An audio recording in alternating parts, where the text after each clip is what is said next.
اعوذ باللہ من الشیطان اللعین الرجیم بسم اللہ الرحمن الرحیم الحمد للہ وکفا وسلام علی عبادہ الذین اصطفیٰ. درود بھیجیے محمد و آل محمد علیہ السلام.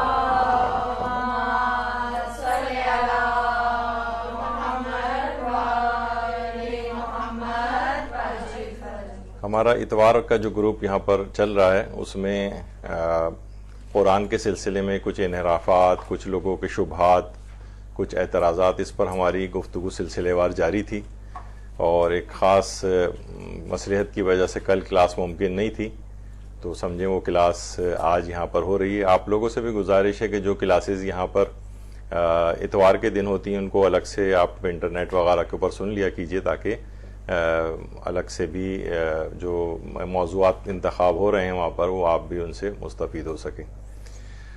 تو اس میں ایک انحراف اور ایک شبہ یہ رمضان میں پچھلے جو ہے وہ ہمیں کافی اس سے سامنا کرنا پڑا لوگوں کا، کہ بھائی قرآن کو نا مکمل ختم کرنے کی اور یہ کرنے کی کیا ضرورت ہے آپ کو، اور انسان جو ہے وہ اگر چند آیات بھی اگر صرف تدبر اور تفکر کے ساتھ پڑھ لے تو لوگوں کو ختم قرآن کرنا اور تیزی رفتاری کے ساتھ قرآن ختم کرنے کی کوئی ضرورت نہیں ہے اس طرح سے. تو یہ ایک آدھ افراد نہیں بلکہ بہت ایک جمع غفیر کا تقریباً اس قسم کا ایک نظریہ ہو چکا ہے. تو لوگ بھی بیچارے جو سادہ لوگ جو بیچارے قرآن کی تلاوت کرتے آ رہے ہیں اور ختم قرآن ان کا مطمع نظر ہوتا ہے کہ ہم پورا قرآن شروع از اول تا آخر پڑھ کر اور اپنے مرحومین کو بخشیں، تو وہ لوگ بہت اس کا شکار ہو جاتے ہیں، تذبذب کا. ان کو پھر عبادت میں مزہ نہیں ہے. شک آپ کسی بھی عبادت میں ڈال دیں اگر تو پھر اس کا لطف غارت ہو جاتا ہے. تو آج ہم اس موضوع پر کہ آخر کیا اسلام نے اس بات کی تشویق اور ترغیب دلائی ہے کہ انسان مکمل قرآن ختم کرے، تو اس کو آج ہم تھوڑا سا ڈسکس کریں گے کچھ مثالوں کے ساتھ. دیکھیے، ختم قرآن کریم ایک بہت بڑی ایک فضیلت ہے کہ انسان از اول تا آخر مکمل قرآن کو ختم کرے. اور امام حسین علیہ السلام نے اللہم صلی علی محمد و آل محمد،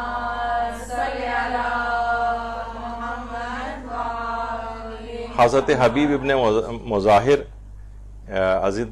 حبیب ابن مظاہر بھی کہا جاتا ہے اور حبیب ابن مظاہر بھی صحیح ہے، بلکہ زیادہ شاید وہی ٹھیک ہے. ان کے متعلق امام حسین فرماتے تھے کہ حبیب ہر رات ایک قرآن ختم کیا کرتے تھے، ہر رات ایک قرآن ختم. اگر ختم قرآن کرنے کی کوئی ایسی تاکید نہیں ہوتی تو حبیب بھی اس کام کو نہ کرتے، اور امام حسین ایک فخر اور ایک مباحت کے طور پر اس بات کا اظہار نہ کرتے کہ ان کے اصحاب باصفہ میں اس طرح کے افراد شامل ہیں جو ہر رات ایک قرآن ختم کرتے ہیں. اور امام علی رضا علیہ السلام، درود بھیجے محمد و آل محمد،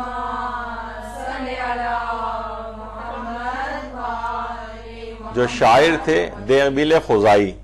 دیبل خزائی کو اپنا کرتا امام نے ہدیے کے طور پر ان کو دیا تھا، اور ان سے مخاطب ہو کر فرمایا تھا کہ اس کرتے کی حفاظت کرو. میں نے اس کرتے میں 1000 راتوں میں 1000 رکعت نماز پڑھی اور 1000 ختم قرآن انجام دیے.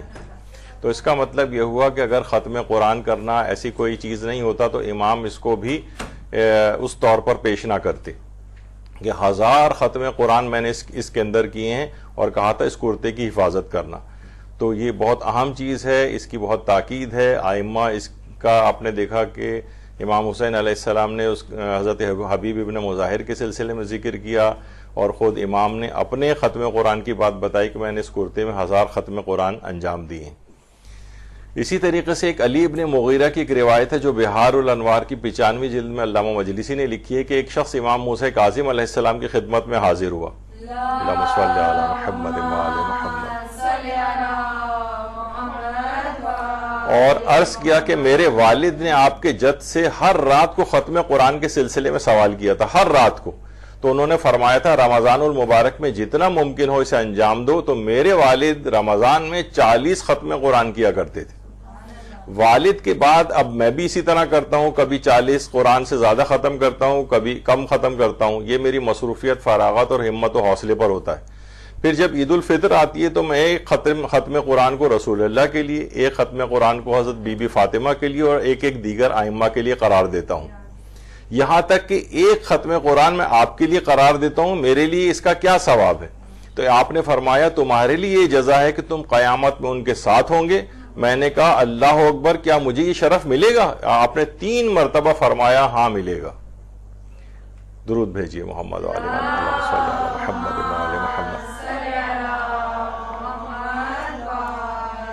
یعنی 40 ختم قرآن کی بات ہو رہی ہے، اور 40 سے کم، کبھی 40 سے زیادہ، اور اس کے بعد ان 40 ختم قرآن کا ثواب معصومین کو ہدیہ کیا جا رہا ہے۔ تو اس سلسلے میں آپ نے دیکھا کہ یہ خود ائمہ کے لیے کتنا پسندیدہ ہے، انہوں نے اس کو جائز قرار دیا ہے، اور اس کا ثواب کیا قرار دیا ہے کہ اگر اس کو ان ختم قرآن کا ثواب معصومین کو ہدیہ کیا جائے تو وہ قیامت میں ان کے ساتھ اٹھایا جائے گا۔ تو اس کی بڑی اہمیت ہے۔ دیکھیے تعریف ختم قرآن کیا ہے؟ تعریف ختم قرآن یہ ہے کہ الحمد سے لے کر والناس تک پورا قرآن تلاوت کیا جائے، اس کو کہا جاتا ہے ختم قرآن۔ ختم قرآن یعنی ختم کہتے ہیں کسی چیز کو اپنے انجام تک پہنچانا، بالکل آخر تک پہنچانا، اس کو ختم کہا جاتا ہے۔ ختم کی ہم یہ سوچتے ہیں ختم سے مراد یعنی یہ کہ توڑ پھوڑ کے کسی چیز کو ختم کر دینا، یہ مراد نہیں ہوتی، بلکہ یہ کسی بھی چیز کو اس کے آخری انجام تک پہنچانا۔ یعنی سورہ فاتحہ سے اگر بات شروع ہوئی ہے تو سورہ والناس تک اس کو مکمل کیا جائے، اسے ختم قرآن کہا جاتا ہے۔ اچھا، ختم قرآن کے دیکھیے 2 طریقے ہیں۔ ایک کو کہا جاتا ہے کہ ایک تو انفرادی ختم قرآن ہوتا ہے اور ایک اجتماعی ختم قرآن ہوتا ہے۔ عام طور پر آپ نے دیکھا ہوگا کہ گھروں پہ بھی وہ جو قرآن عام طور پر پہلے زمانے میں ذرا زیادہ رائج ہوتا تھا، ایک قرآن دے جاتے تھے مرحومین کے واسطے کہ بھئی آپ پڑھ دیجئے گا، کوئی لے کے رکھ لیتے تھے، پھر کچھ لوگ پڑھتے تھے، کچھ نہیں پڑھتے تھے۔ تو بہرحال اس طرح سے 2 اس کی اقسام بنتی ہیں۔ ایک تو ہے انفرادی ختم قرآن، یعنی انسان جو خود سے قرآن پڑھ رہا ہوتا ہے یہاں تک کہ والناس تک اس کو ختم کرتا ہے، یہ انفرادی ختم قرآن ہے، یعنی جو ایک شخص، کوئی بھی شخص اس طرح سے انجام دے رہا ہے۔ اور ایک اجتماعی ختم قرآن ہے جو بہت سارے لوگ مل کر انجام دیتے ہیں، اجتماعی ختم قرآن۔ اب دیکھیے وہاں پر بھی اجتماعی ختم قرآن کی جو ہے وہ محافل ہوتی ہیں، اور بہت سے امام زادے ائمہ کے وہاں پر تو ایک دن میں ایک قرآن یا کئی قرآن ختم کر کے ان کو ہدیہ کیے جاتے ہیں، ان امام زادے کی روح کو۔ تو ایران کے اندر بھی اس طریقے سے ہوتا ہے، اور بہت پرشکوہ قسم کی محافل ختم قرآن کے سلسلے میں اور تلاوت قرآن کے سلسلے میں ہوتی ہیں۔ اور مختلف حج اور زیارات پہ جانے والے کاروان بھی جو ہیں وہ یہی کرتے ہیں کہ مثلا کسی بھی مقدس مقام پہ مثلا 25-30 لوگوں کا بھی گروپ ہے تو وہ ایک پارہ بھی اگر کوئی ایک شخص اپنے ذمے لے لیتا ہے تو پورا ایک ہی دن میں ختم قرآن کا ثواب اپنے مرحومین کو ہدیہ کرتے ہیں۔ بعض اوقات 4-4، 5-5، 10-10 قرآن بھی اس طرح سے ہدیہ ہو جاتے ہیں روزانہ کی بنیاد پہ بھی اگر ایک تلاوت کیا جائے تو یہ بہت اچھی چیز ہے، یہ ایسا ہونا چاہیے۔ تو اس طرح سے اجتماعی ختم قرآن کی بھی محافل منعقد ہوتی ہیں، حتیٰ کہ حرم حضرت عباس علمدار علیہ الصلوۃ والسلام میں اللہم صلی علی محمد وعلی محمد، وہاں پر بھی اس طرح سے مکمل روزانہ قرآن پڑھا جاتا ہے۔ پھر ختم قرآن کی خاص تقریب منعقد ہوتی ہے ان جگہوں کے اوپر، اور بہترین قاری آ کر وہاں پر تلاوت کرتے ہیں۔ ایک بہت پرشکوہ اور ایک بہت روح پرور محافل اس طرح سے منعقد ہوتی ہیں۔ اسی طریقے سے اجتماعی طور پر ختم قرآن کے سلسلے میں سوشل میڈیا پر ختم قرآن کے بہت سارے گروپس ہیں، اور بہرحال یعنی میں اس لحاظ سے خواتین کو میں اپریشیٹ کروں گا، ان کی تعریف کروں گا کہ خواتین مردوں کی نسبت بہت زیادہ تلاوت قرآن کرتی ہیں۔ ان کے جو گروپس بنے ہوئے ہیں کہ ایک مثلا جو بھی ہیں وہ ذمہ داری کے ساتھ قرآن کا جو بھی سورہ ان کو الاٹ ہوتا ہے وہ پڑھتی ہیں، اور اس کے بعد جب اجتماعی طور پر قرآن سب کا ختم ہو جاتا ہے تو جتنے بھی پارٹیسپینٹس ہوتے ہیں وہ اپنے اپنے مرحومین کو پورے قرآن کا اس طرح سے ہدیہ پیش کرتے ہیں۔ تو سب کی طرف سے یہ ہوتا ہے، تو اجتماعی طور پر بھی ہو جاتا ہے، کسی پہ ایک دم سے اتنا برڈن نہیں ہوتا، اور ایک دن میں ہی کئی قرآن اس انداز سے ختم ہو جاتے ہیں۔ تو یہ بہت اچھا ہے۔ بہت ساری چیزیں دیکھیے ایسی ہیں کہ ان کو رائج ہونا چاہیے معاشرے میں۔ ہمارے ہاں بہت سی نیکیاں اور اچھی چیزیں لوگ چھپا لیتے ہیں۔ نیکیاں تو دیکھیے وہ تمام افراد جو خود کر رہے ہیں وہ تو اپنے آپ کو نہیں لوگوں کے سامنے اس طرح سے پیش کریں گے، لیکن دیگر لوگوں کو ان کو اپریشیٹ کرنا چاہیے اور ان کی نیکیوں کو بیان کرنا چاہیے۔ دیکھیں یہ سب گروپس ہیں کتنا اچھا کام کر رہے ہیں، تعریفیں کریں لوگ ایک دوسرے کی۔ یہاں تو خواتین بھی مثلا کوئی بہت اچھی تیار ہوتی ہیں خواتین تو یہ نہیں کہتی کہ آپ اچھی لگ رہی ہیں، بلکہ یہ کہتی ہیں آپ بہت ڈفرینٹ لگ رہی ہیں. یعنی وہ چیز منہ پہ تعریف بھی نہیں آ پاتی ہے کسی دوسرے کی، کہا بس آپ بہت مختلف لگ رہی ہیں آپ. تو بہرحال سوشل میڈیا پر ختم قرآن کے جو سب جو گروپس ہیں. اچھا، یہ ختم قرآن کا یہ کانسیپٹ کب سے ہے؟ یعنی یہ کب سے ہے کہ از اول تا آخر قرآن ختم کر کے ختم کیا جائے؟ تو دیکھیے، یہ پیغمبر اکرم صلی اللہ علیہ وآلہ وسلم کے دور سے چلا آ رہا ہے. اور اللہم صلی علی محمد وآل محمد. تمام ائمہ معصومین علیہ السلام کے دور میں رہا ہے، اس کے بعد بھی غیبت کے دور میں بھی علماء کے درمیان یہ چیز رائج اور معمول رہی ہے، اور عام مومنین میں بھی. یعنی یہ کوئی نیا عنوان نہیں ہے ختم قرآن، بلکہ یہ بالکل اوائل اسلام سے ہی یہ سلسلہ ختم قرآن کا اس انداز سے جاری ہے. اور یہ بھی اس کے اندر دیکھیے، ختم قرآن کے سلسلے میں بات کہی جاتی ہے کہ اس کا ثواب نیک اعمال کے ثواب کو جانچنے کا معیار بھی ہے. یعنی ختم قرآن کا ثواب نیک اعمال کے ثواب کو جانچنے کا معیار. مثلا سورہ فاتحہ کا عظیم ثواب ہے. رسول اللہ سے جب پوچھا گیا کہ سورہ فاتحہ پڑھنے کی کیا جزا ہے، تو پیغمبر اکرم نے جملہ ارشاد فرمایا کہ اس کی ایک آیت کی تلاوت کا اجر تمام آسمانی کتابوں کی تلاوت کے اجر کے برابر ہے. یعنی اس کا ایک ایک سورہ ثوابوں کے جانچنے کا معیار ہے. یعنی مثلا یہ اگر آپ نے سورہ پڑھ لیا تو اس کا ثواب اتنے قرآن کے برابر ہے، اتنے صحیفوں، یعنی تمام آسمانی کتابوں کی تلاوت کے برابر.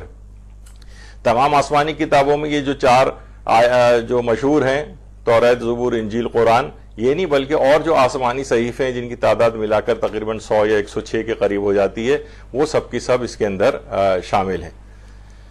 اور اس طرح سے کیا ہے کہ سورہ فاتحہ کا ایک بہت ہی عظیم ثواب ہے. یعنی ایک آیت کی تلاوت کا اجر تمام آسمانی کتابوں کی تلاوت کے برابر قرار دیا گیا ہے. اسی طرح سے مثلا جو پیغمبر اکرم نے یہ بھی جملے ارشاد فرمائے ہیں کہ جو شخص سورہ الحمد کی تلاوت کرتا ہے اسے 2/3 قرآن کی تلاوت کا ثواب دیا جاتا ہے، اور اسے تمام مومنوں و مومنات کو صدقہ دینے کا ثواب عطا ہوتا ہے. یعنی جتنی پارٹ قرآن کا پڑھتا جائے گا وہ معیار بنتا جائے گا دیگر اعمالوں کے نیک ثوابوں کا. یعنی اسے تمام مومنوں و مومنات کو صدقہ دینا، تمام مومنوں و مومنات کتنی کروڑوں اربوں کی تعداد میں جو ہیں ان کو صدقہ دینے کا ثواب ملے گا جو شخص سورہ الحمد کی تلاوت کرتا ہے. وہ 2/3 قرآن کا تو ثواب اس کو ملتا ہی. اسی طریقے سے مثلا یہ بھی پیغمبر اکرم صلی اللہ علیہ وآلہ وسلم نے جملے ارشاد فرمائے ہیں، اللہم صلی علی محمد وآل محمد، کہ جو شخص سورہ والعادیات کی تلاوت کرے گا اسے پورے قرآن پڑھنے کا ثواب دیا جائے گا. یعنی ثوابوں کے جانچنے کے معیارات ہیں، یعنی خود سورہ بھی اور خود ختم قرآن بھی. ابھی آگے چل کر آتی ہیں باتیں. اور اسی طریقے سے پیغمبر اکرم نے یہ جملے ارشاد فرمائے ہیں کہ جو شخص سورہ یاسین کو رضائے الہی کی خاطر تلاوت کرے گا اسے اتنا اجر دیا جائے گا کہ گویا اس نے 12 مرتبہ پورا قرآن ختم کیا ہو. پورا، یعنی ایک سورہ یاسین کو پڑھنا 12 ختم قرآن کے ثواب کے برابر ہے. 12. اچھا، یہ کوئی ایسا مبالغہ والا نہیں ہے کہ مثلا، اور نہ یہ اس قسم کا کوئی عدد ہے، ورنہ ہوتا ہے نا کہ 7 یا 70 یا 100، یعنی کثرت کو بیان کرنے کے لیے عام طور پر اشارہ ہوتا ہے. لیکن اس میں 12 کا لفظ ہے. 12 جو ہے وہ کسی محاورے کے طور پر استعمال نہیں ہوتا ہے. یعنی واقعی جو شخص سورہ یاسین کی تلاوت کرے گا اسے 12 ختم قرآن، جیسے اس نے پورے 12 قرآن ختم کیے ہوں، اس کے برابر ثواب دیا جائے گا. اسی طریقے سے یہ بھی رسول اللہ صلی اللہ علیہ وآلہ وسلم نے ارشاد فرمایا ہے، اللہم صلی علی محمد وآل محمد، کہ جو شخص قل اعوذ برب الفلق اور قل اعوذ برب الناس اس کی تلاوت کرے گا تو گویا اس نے اللہ کی طرف سے انبیاء پر نازل ہونے والی تمام کتابوں کی تلاوت کی. یعنی سورہ فلق اور سورہ والناس جو ہے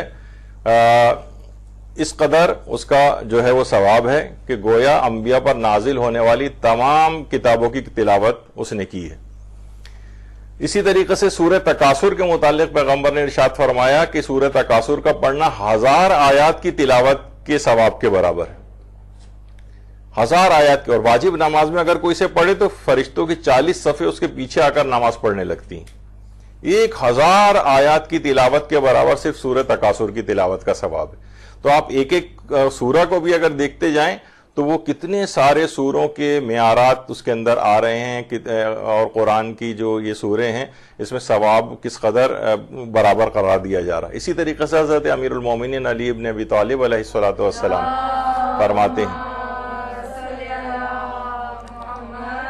فرماتے ہیں کہ ایک بار ہم نے رسول اللہ کی اقتداء میں نماز قصر پڑھی تو حضرت نے پہلی رکعت میں سورہ کافرون اور دوسری میں سورہ توحید کی تلاوت کی، اور نماز کے بعد ارشاد فرمایا میں نے تمہارے لیے 1/3 قرآن اور 1/4 قرآن کی تلاوت کی، یعنی سورہ کافرون کو انہوں نے پہلی رکعت میں پڑھا جو کہ 1/3 قرآن کے برابر ہے۔ اچھا، ایک بات میں اس میں بیچ میں روک کر اور بتا دوں کہ عام طور پر جیسے کہ ہمارے ہاں کہا جاتا ہے نا کہ مرحومین کے لیے سورہ فاتحہ اور سورہ توحید پڑھی جاتی ہے، یہ الگ سے خاص طور پر کسی روایت کے اندر نہیں آیا ہے، یعنی آپ اپنے طور پر اس کو اگر جا کر اس کو ریسرچ بھی کریں، یہ الگ سے حکم نہیں ہے کہ مرحومین کے لیے سورہ فاتحہ پڑھی جائے یا 3 مرتبہ سورہ اخلاص پڑھی جائے، بلکہ اس طور پر رائج کیا گیا ہے کہ سورہ فاتحہ کا پڑھنا بھی مکمل قرآن کا ثواب دلواتا ہے، اور 3 مرتبہ سورہ توحید کی تلاوت بھی پورے قرآن کا ثواب دلاتی ہے۔ تو گویا یہ اس طرح سے ایک بڑا اچھا مجموعہ بن جاتا ہے، الگ سے اس کا نام اس طرح سے نہیں لیا گیا۔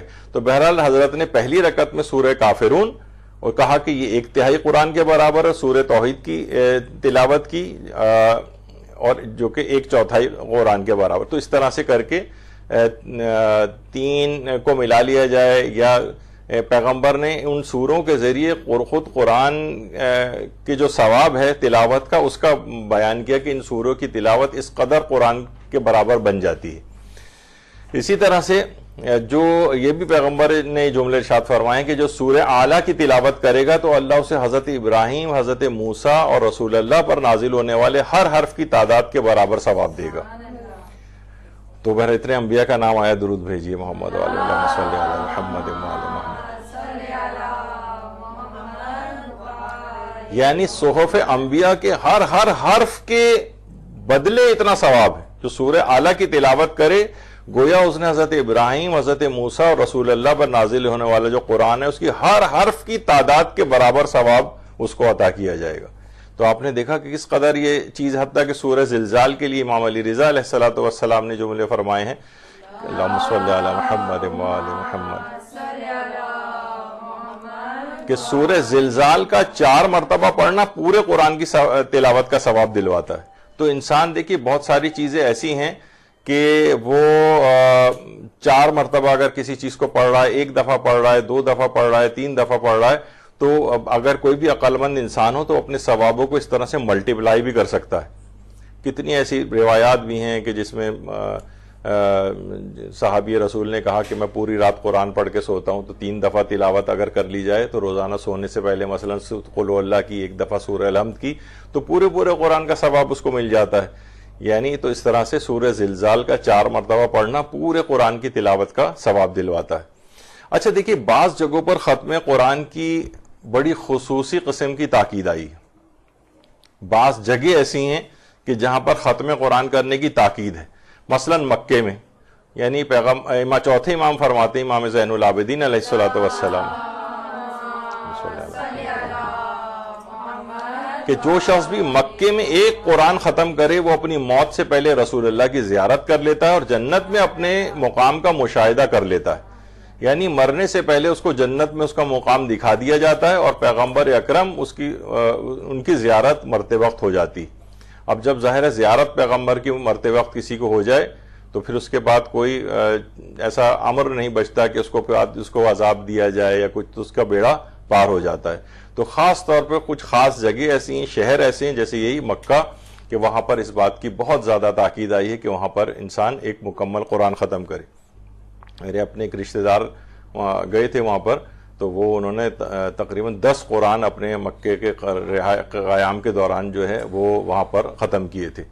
تو بہرحال یعنی اگر کوئی شخص اس طرح سے ہو اور واقع ان احادیث کی اس کی نگاہ میں کوئی حیثیت ہو، ورنہ بازاروں میں پھرتے رہنا وہاں پر اور ادھر ادھر فضول سیاسی ڈسکشن مرد حضرات بیٹھ کے کرتے رہتے ہیں، وہاں عبادات کا موقع ہے، یہ مواقع مخصوص دن ہیں وہاں پر، اور وہ آپ کے پاس پھر دوبارہ نہیں آتے ہیں۔ یہ باقی فضولیات، شاپنگز اور یہ سب چیزیں تو پورے اپنے شہروں میں اور ملکوں میں انسان کر سکتا ہے، لیکن یہ چیزیں پھر دوبارہ آپ کو نصیب نہیں ہوتی ہیں، تو وہاں پر ان کو پورا کشید کرنا چاہیے جب وہاں پر جائیں۔ تو مکے میں بڑا خصوصیت کے ساتھ اس بات کی تاکید آئی ہے۔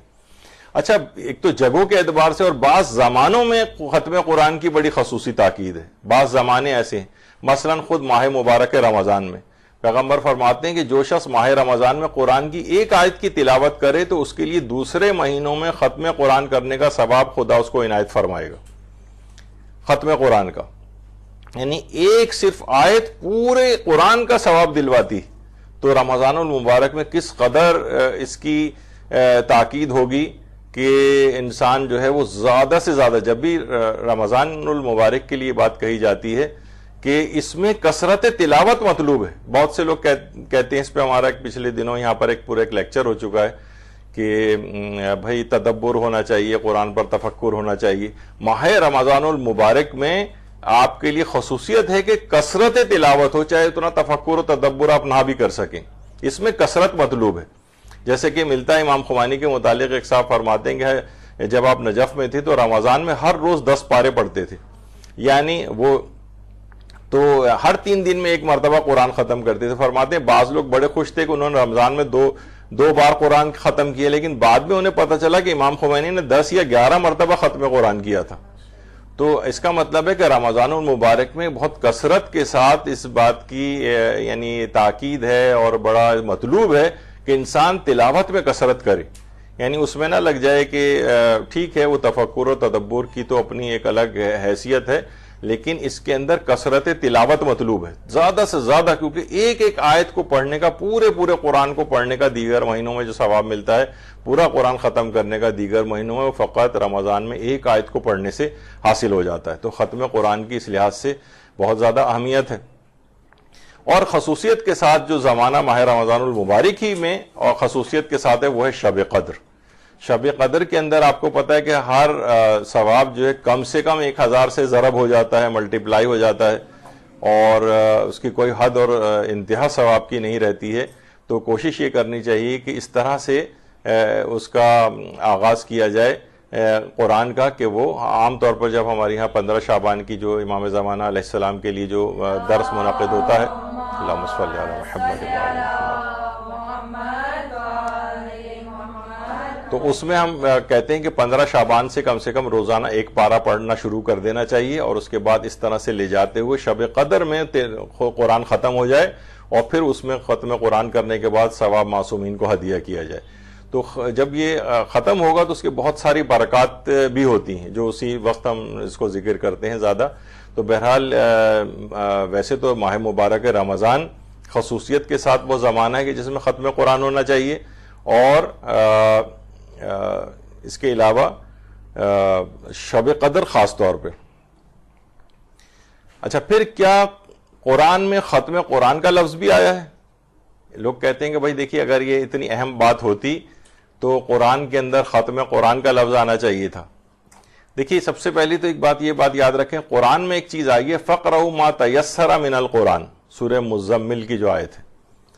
قرآن کو جتنی سہولت ہو اتنا پڑھ لیا کرو، یعنی آپ میں سے کوئی ایک جا کے کہہ دیں کہ جو دروازہ سے کھلا رکھیں تاکہ یہ گھنٹیاں جو ہے نا کم بجیں، یہاں پر مستقل کھول کے رکھیں دروازے کو۔ تو جس قدر ممکن ہو قرآن کو جتنا تمہارے لیے آسانی ہو وہ تم پڑھ لیا کرو، جس قدر آسانی ہو وہ پڑھ لیا کرو۔ تو یعنی اس میں اس کا مطلب ہے کہ قرآن میں اللہ نے یہ بات نہیں کہی ہے کہ نہیں تمہیں لازمی ضرورت ہے اس بات کی کہ لازمی اس کو ختم کرو، تو وہ اس وجہ سے ہے کہ تاکہ ہر شخص کے اوپر اتنا کوئی بار بھی نہ رہے اور آسانی کے ساتھ جتنا پڑھ لیا جائے۔ اور بعض احادیث کے اندر یہ بھی آیا کہ یعنی تاکہ انسان ایسا نہ ہو کہ بس ایک ریل گاڑی کی طرح سے بس پڑھتا چلا جائے اور ذرا سا بھی غور و فکر قرآن میں نہ کرے، نہ کسی چیز کے متعلق، تو اس وجہ سے اس کا تذکرہ نہیں آیا۔ یعنی وہ چیز جو کہ فہم اور اس سے خالی ہو جائے، اور بس ایک ریل گاڑی کی طریقے سے جس طریقے سے انسان پڑھتا ہے اس طرح سے بس اس کی فکر فقط یہ ہو کہ میں ختم قرآن کر لوں، باقی ادھر ادھر کچھ نہیں۔ اچھا، کچھ چیزیں دیکھیے ایسی ہیں جو کہ بعض اوقات یہ بھی ہوتا ہے کہ عادت بھی ڈالنی ہوتی ہے۔ بہت سی چیزیں جب عادت ڈالنی ہے، انسان مشق اور پریکٹس کے اس کے اندر ہوتا ہے تو اس کو تھوڑا سا اپنے نفس کے اوپر جبر بھی کرنا پڑتا ہے. ہر وقت اسے آزادی اور اطمینان سے چھوڑے رکھے نا اگر, تو کسی کا بھی دل نہیں چاہے گا کہ وہ اپنی نرم گرم بستر کو چھوڑ کر نماز فجر کے لیے اٹھے. کسی کا بھی دل نہیں چاہتا کہ وہ پورے دن بھوکا پیاسا رہے. تو بہت ہی کم, لیکن وہ کیونکہ اس کو ریاضتوں سے اس کو گزارنا پڑتا ہے. بچے کو بھی کب صبح دل چاہتا ہے اسکول جانے کا, لیکن پھر بھی آپ اپنی نیند کو قربان کر کے اٹھاتے ہیں بچے کو اور اس کو اسکول وغیرہ جو ہے اس طرح سے بھیجتے ہیں. تو جتنی سہولت ہو, اس کا مطلب ہے کہ جس کے اندر فہم و ادراک وغیرہ نہ ہو اس کے لحاظ سے ایک سہولت آپ کو دی کہ جتنا ہو سکے پڑھ لیا کرو. لیکن دیگر احادیث کے اندر اس کی کافی تاکید بھی آئی کہ قرآن ختم بھی ہونا چاہیے. اچھا, جو اتنی ریل گاڑی کی طرح سے تیز رفتاری کے ساتھ قرآن, ان کی مطمع نظر فقط یہ ہوتا ہے کہ جناب بس قرآن ختم کر لیا جائے, تو کیا ہوتا ہے کہ حتیٰ کہ جو جتنی تیز رفتاری کے ساتھ پڑھ رہے ہوتے ہیں, ورتل القرآن ترتیلا, قرآن کو ٹھہر ٹھہر کر پڑھو, اس کو بھی تیز رفتاری سے پڑھتے ہوئے چلے جاتے ہیں. ورتل القرآن ترتیلا, بھائی اس کم سے کم اسی آیت کو آپ پڑھ لیتے اس طرح سے. بھائی عام طور پر 20-25 منٹ لگتے ہیں ایک پارا کو ختم کرنے میں. تو مجھے یاد پڑتا ہے جب ہم بہت ہی چھوٹے تھے اور پڑھتے تھے اپنے استاد سے قرآن وغیرہ, تو بعض اوقات زبردست قسم کا مقابلہ بھی ہوتا تھا, بعض اوقات استاد سے بھی مقابلہ ہوتا تھا کون تیز رفتاری سے بغیر غلطی کے ختم کرے گا. تو عام طور پر اس زمانے میں اتنی سپیڈ کے ساتھ اور بچے بھی اور سب پڑھ رہے ہوتے تھے کہ 15-20 منٹ کے اندر ایک پارا جو ہے ختم کر لیتے تھے. حالانکہ وہ والی دور تھا بچوں کا کہ وہ جب قرآن کی آیت پڑھتے تھے کہ وہ دکن دکا والی جو ہے, تو آپ ایک دوسرے کو دھکے بھی مارنے لگتے تھے بچے سارے. تو بہرحال تو ورتل القرآن ترتیلا, یعنی اس کو بھی تیز رفتاری کے ساتھ پڑھتے ہوئے چلے جاتے ہیں. تو یہ ایک بالکل ایک ایسی چیز جو کہ ریل گاڑی ٹائپ کا جو ایک ہوتا ہے سلسلہ, اس کو بہرحال جو ہے وہ منع کیا گیا ہے. اچھا, ختم قرآن کی پسندیدہ مدت کتنی ہے؟ ختم قرآن کی پسندیدہ مدت کتنی ہے؟ ختم قرآن کی پسندیدہ مدت دیکھیے کہا یہ جاتا ہے اور آیا ہے اس کے اندر کہ 1 ہفتے سے کم میں قرآن ختم نہ کیا جائے, یا 3 دن سے کم میں کوشش کریں کہ ختم نہ ہو. یعنی اس کو پسندیدہ کر تو سکتے ہیں لیکن اس کو پسندیدہ نہیں سمجھا گیا. اس کا مطلب ہے کہ وہ شخص اتنی تیز رفتاری کے ساتھ اور بیزاری کے ساتھ اس قرآن کو پڑھے گا تو اس کے اندر کوئی فہم نہیں ہوگا, کوئی سمجھ نہیں ہوگی, بس بہت تیز رفتاری کے ساتھ وہ کرے گا, تو اس کو پسندیدہ عام طور پر نہیں سمجھا گیا ہے. اور 3 دن سے اگر کم ہو تو اس کو ناپسند بھی قرار دیا گیا ہے. 3 دن سے کم میں, 3 دن سے کم میں نہ کیا جائے اس کو. اور روایات میں ملتا ہے کہ ہمارے 8ویں امام امام علی رضا علیہ الصلوۃ والسلام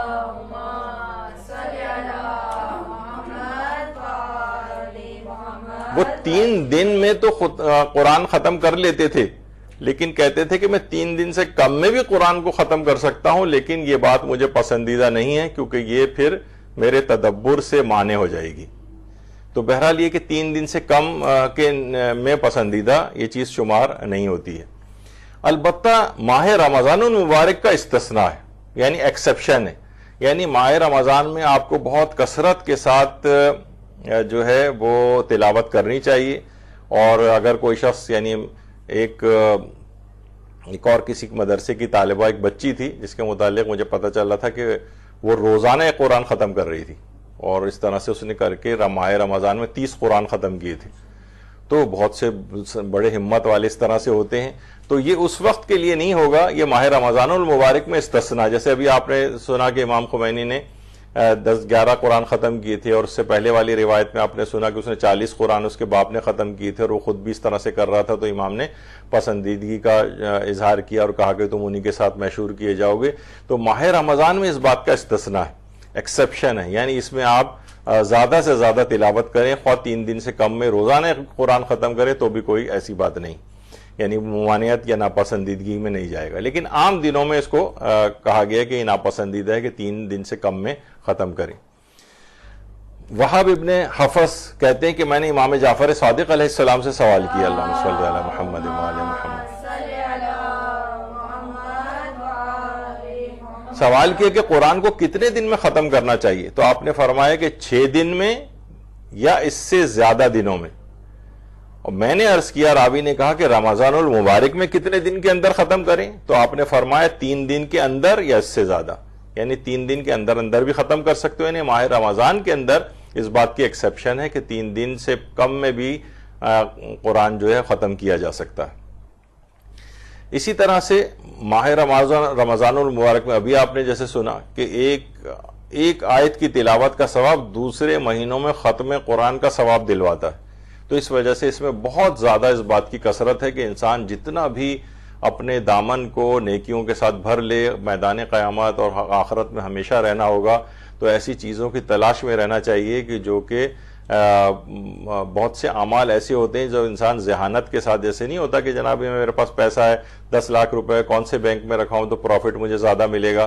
تو اسی طرح سے کچھ چیزیں دین میں بھی ہونی چاہیے آپ کو کہ کہاں پروفٹ زیادہ ہے مجھے ثواب کا، تو وہ چیزیں ڈھونڈنی چاہیے. کہاں ایسا ہے کہ جہاں ملٹیپلائی ہو جاتا ہے بہت زیادہ پروفٹ، جیسے یہ کہ شب قدر میں جیسے قرآن ختم کر رہے ہیں آپ تو جناب 1000 سے ملٹیپلائی ہو جائے گا وہ عام دنوں کی نسبت. تو اس طرح سے پلاننگ بھی اعمال کی کرنی چاہیے. اچھا اب دیکھیے غیر شیعہ مسلمانوں کے نزدیک ختم قرآن کی کم از کم مدت کیا ہے؟ کہ ظاہر ہم جس معاشرے میں رہتے ہیں وہ ہمارے غیر شیعہ مسلمان بھائی بھی ہوتے ہیں، تو وہ ان کے ہاں بھی یہی ہے کہ جو افراد ہوں جو اہل سالک ہوں. امام غزالی نے احیاء العلوم جو کتاب ہے اس کے اندر یہ بات لکھی ہے کہ اہل سالک جو ہیں، جو یعنی دین کے اندر ترقی کرنا چاہ رہے ہیں، اپنے روحانیت کو قوی کرنا چاہتے ہیں، وہ جو ہیں وہ 2 ہفتے میں 1 مرتبہ قرآن ختم کریں. یعنی 2 ہفتے کے اندر اندر ان کا قرآن ختم ہونا چاہیے. البتہ جو طالب علم ہیں ان کے لیے یہ سہولت اس بات کی زیادہ ملتی ہے کہ وہ یعنی جو سالکین ہیں ان کو جو ہے وہ 2 ہفتے سے کم میں قرآن ختم کر لینا چاہیے. اور جو طالب علم ہیں، جو دیگر مشغولیات ہیں ان کی، کاروباری حضرات ہیں، وہ 2 ہفتے سے زائد بھی مکمل کر سکتے ہیں. اور فرماتے ہیں کہ جو بالکل عام افراد ہوں یا تو ان کے لیے بہرحال یہ کہ وہ روزانہ 1 پارہ ختم کریں، یعنی مہینے میں 1 قرآن ختم کر لیں. تو اس طرح کی انہوں نے 3 کیٹیگریز کی ہیں کہ جو زیادہ سیر و سلوک کے منازل طے کرنا چاہتے ہیں وہ 2 ہفتے سے کم میں ختم کریں. باقی جن کی مصروفیات ہیں وہ 2 ہفتے سے زائد بھی ختم کر سکتے ہیں، اور عام افراد 1 قرآن 1 مہینے میں ختم کریں. تو بہرحال یہ اس طرح سے ختم قرآن کی اپنی ایک اہمیت ہے. اچھا کیا 1 دن میں ختم قرآن کرنا ممکن ہے؟ 1 دن میں عام طور پہ کوئی بھی شخص سوچ سکتا ہے کہ مثلا میں اگر ایک قرآن، جیسے بچی کا آپ نے سنا ابھی کہ وہ روزانہ قرآن ختم کر رہی تھی رمضان میں، تو دیکھیے عام طور پر 25 منٹ سے لے کر 30 منٹ کے اندر 1 پارہ ختم ہو جاتا ہے. تو یا کچھ لوگ اور تیز رفتاری سے بھی 20 منٹ میں بھی بعض اوقات ختم کر لیتے ہیں. تو تقریباً 9، 10 یا 11 گھنٹے کا دورانیہ پورے دن میں بنتا ہے. اگر ڈیوائڈ کر کے 3 گھنٹے، ظاہر 24 گھنٹے میں سے تقریباً 8-9 گھنٹے کا ایک دورانیہ بنتا ہے. تو بہرحال 1 دن میں بھی پورا قرآن ختم کرنا ممکن ہے. لیکن مسئلہ یہ کہ ہمارے یہاں ہمتیں اب اس قدر نہیں رہی ہیں. اب یہ صرف قصے و کہانی والی چیزیں بظاہر لگتی ہیں تو لوگوں کو اعتراض بھی ہو جاتا ہے. لوگ عام طور پر کیلکولیٹر لے کے بیٹھ جاتے ہیں کہ بھئی کیسے ممکن ہے اتنی دیر میں اتنی چیز ختم ہوتی ہے. تو کہ بہت سے ائمہ کے متعلق یا ائمہ کے اصحاب کے متعلق یا علماء کے، علامہ امینی جنہوں نے صاحب القدیر لکھی ہے، وہ کہتے ہیں جب میں مشہد امام رضا کے روضے پہ گیا تھا اور وہاں پہ رہائش وہاں پہ رہا تھا جا کر، تو میں ہر رات میں 1000 رکعت جو ہے وہ پڑھا کرتا تھا. تو لوگ کہتے تھے کہ کیا آپ تھکتے نہیں ہیں؟ تو انہوں نے کہا پانی کے اندر جو مچھلی ہوتی ہے اس میں تیرنے سے کب تھکتی ہے. تو بہرحال جن کو شوق ہو، ذوق ہو، وہ اس طرح سے کثرت کے ساتھ تلاوت بھی کرتے ہیں. لیکن مادیات اور اس کے اندر ہم اتنے غرق ہو چکے ہیں کہ بعض اوقات یہ چیزیں ہمیں مشکل بھی لگتی ہیں. تو 1 دن میں بھی ختم قرآن کرنا ممکن ہے. اچھا ایک چیز اور، ایک روایت پیش کی جاتی کہ مولا علی ایک رکاب سے جب دوسری رکاب میں قدم رکھتے تھے، اپنا گھوڑے پر جب سوار ہونے لگتے تھے تو اس میں پورا قرآن ختم کر لیتے تھے. یہ آپ نے سنی ہوگی روایت. اچھا دیکھیے یہ جو روایت ہے شواہد النبوہ میں عبد الرحمن جامی کی لکھی ہوئی جو کتاب ہے اس میں، یہ ہمارے شیعہ منابع کے اندر یہ والی روایت موجود نہیں ہے. یہ جیسے یہ انہی کی شواہد النبوہ کا ہی حوالہ ہے کہ حضرت سیدنا علی مرتضیٰ شیر خدا جب سواری کرتے تھے گھوڑے پر تو گھوڑے کی رکاب میں جب پاؤں رکھتے تو تلاوت قرآن شروع کرتے، اور دوسری رکاب میں پاؤں رکھنے سے پہلے پورا قرآن تلاوت کر لیتے تھے. اچھا دیکھیے، سب سے پہلی تو یہ بات ہے کہ ٹھیک ہے یہ روایت ہمارے منابع کے اندر نہیں آئی ہے، ان کے ہاں آئی ہے، لیکن یہ کوئی ایسا غیر عقلی چیز نہیں ہے۔ بعض اوقات چیزیں معجزے کے طور پر بھی ممکن ہوتی ہیں، اور بعض شخصیات کے لیے وقت کو ٹھہرا بھی لیا جاتا ہے۔ اچھا مثلا جیسے آپ اگر اس کے لحاظ سے آپ دیکھیں کہ جیسے فریزر کے اندر آپ کھانے کو سٹور کر لیتی ہیں اور آپ پھر دیکھتی ہیں مہینوں تک کھانا بالکل ویسے ہی رہتا ہے، گویا ایک لحاظ سے آپ نے وقت کو ٹھہرا دیا ہے، ورنہ تو یہ گوشت سڑ جاتا۔ ہم دفعہ ایک عید پہ اپنے ایک بے تکلف دوست کے گھر جو ہے وہ گئے تھے، تو انہوں نے کھیر لا کے پیش کی، ہم نے بڑے مزے سے کھائی۔ بعد میں انہوں نے بتایا پچھلے سال جو عید آئی تھی تو اس پہ ہم نے فریز کر دی تھی اور یہ ابھی تک چلی آ رہی ہے۔ خیر، تو بہرحال بہت سے لوگ اس طرح سے بھی جو ہے کرتے ہیں، ایک سال پرانی کھیر بھی لوگوں کو کھلا رہے ہیں، تو رک گیا ہے وقت۔ اچھا اسی طریقے سے آپ دیکھتے ہیں جیسے اصحاب کہف کے ساتھ ہوا تھا، ان کی بھی عمر ایک جگہ پر آ کر رک گئی تھی، یا علماء امام زمانہ علیہ السلام کے لیے بھی کہتے ہیں اللہم صلی علی محمد وآل محمد۔ مثلا اگر اس پیدائش کے لحاظ سے دیکھیں تو 1171واں سال جو ہے امام کی عمر کا چل رہا ہے، لیکن علماء کہتے ہیں جب وہ آئیں گے تو وہ 40 سال پہ ان کی عمر رکی ہوئی ہے، یعنی عمر امام کی بڑھ نہیں رہی، امام کے لیے عمر رک گئی ہے۔ تو اسی طریقے سے وقت کو ٹھہرا لیا جاتا ہے بعض اوقات کہ اس میں پورا ختم قرآن کر سکیں، جو ہمارے ظاہر ہے کہ ہم بہت ساری چیزیں دنیاوی اور مادی اعتبار سے دیکھ رہے ہوتے ہیں اور اس طرح سے اعتراضات کر رہے ہوتے ہیں۔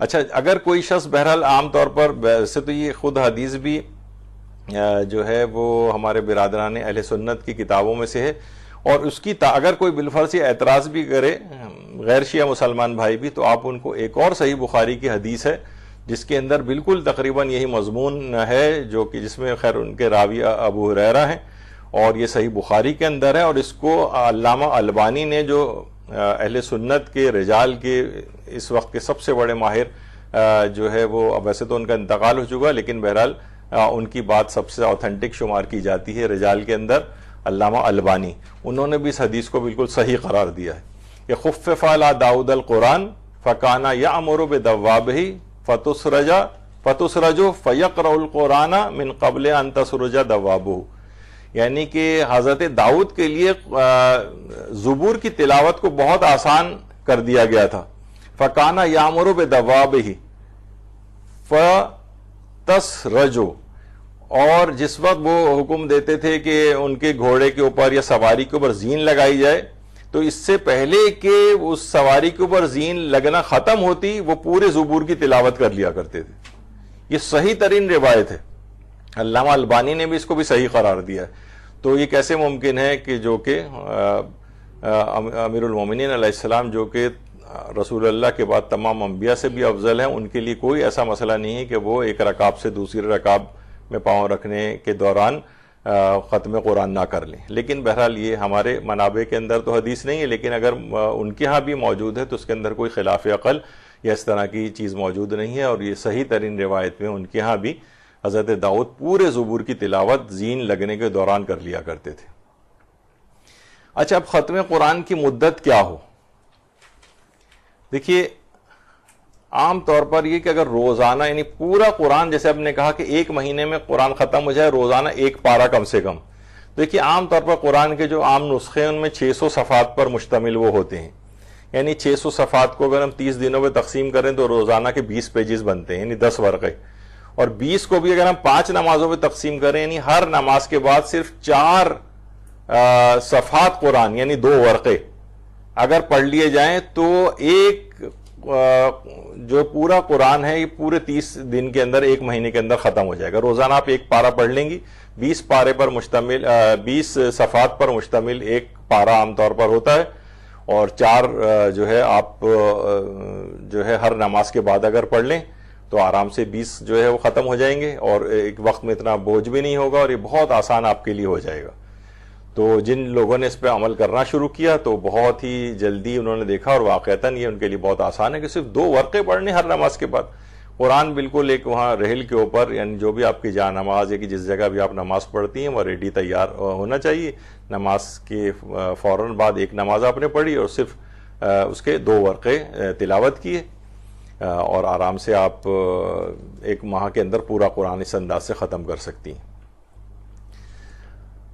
یہی وجہ ہے کہ آیت اللہ علی آقا قاضی جو ہمارے بڑے عرفاء کے اندر سے شمار ہوتا ہے ان کا، یہ خاص طور پر دیکھیے اس وقت ماہ ذی قعدہ چل رہا ہے.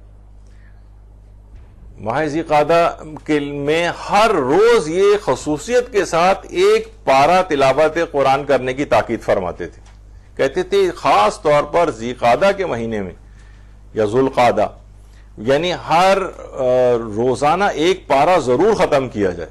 یعنی ان کے جو دستور العمل دیتے تھے وہ خاص طور پر ماہ ذی قعدہ کے لیے ایک پورا پارہ تلاوت کا یہ بہت سختی کے ساتھ اس کی تاکید فرماتے تھے.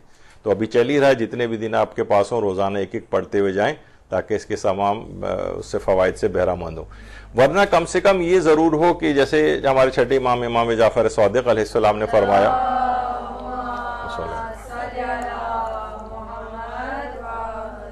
کہ قرآن مخلوق کی طرف خدا کا ایک عہد ہے، پس ہر مسلمان کو چاہیے کہ اس میں نظر کرے اور روزانہ 50 آیات کی تلاوت تو کرے.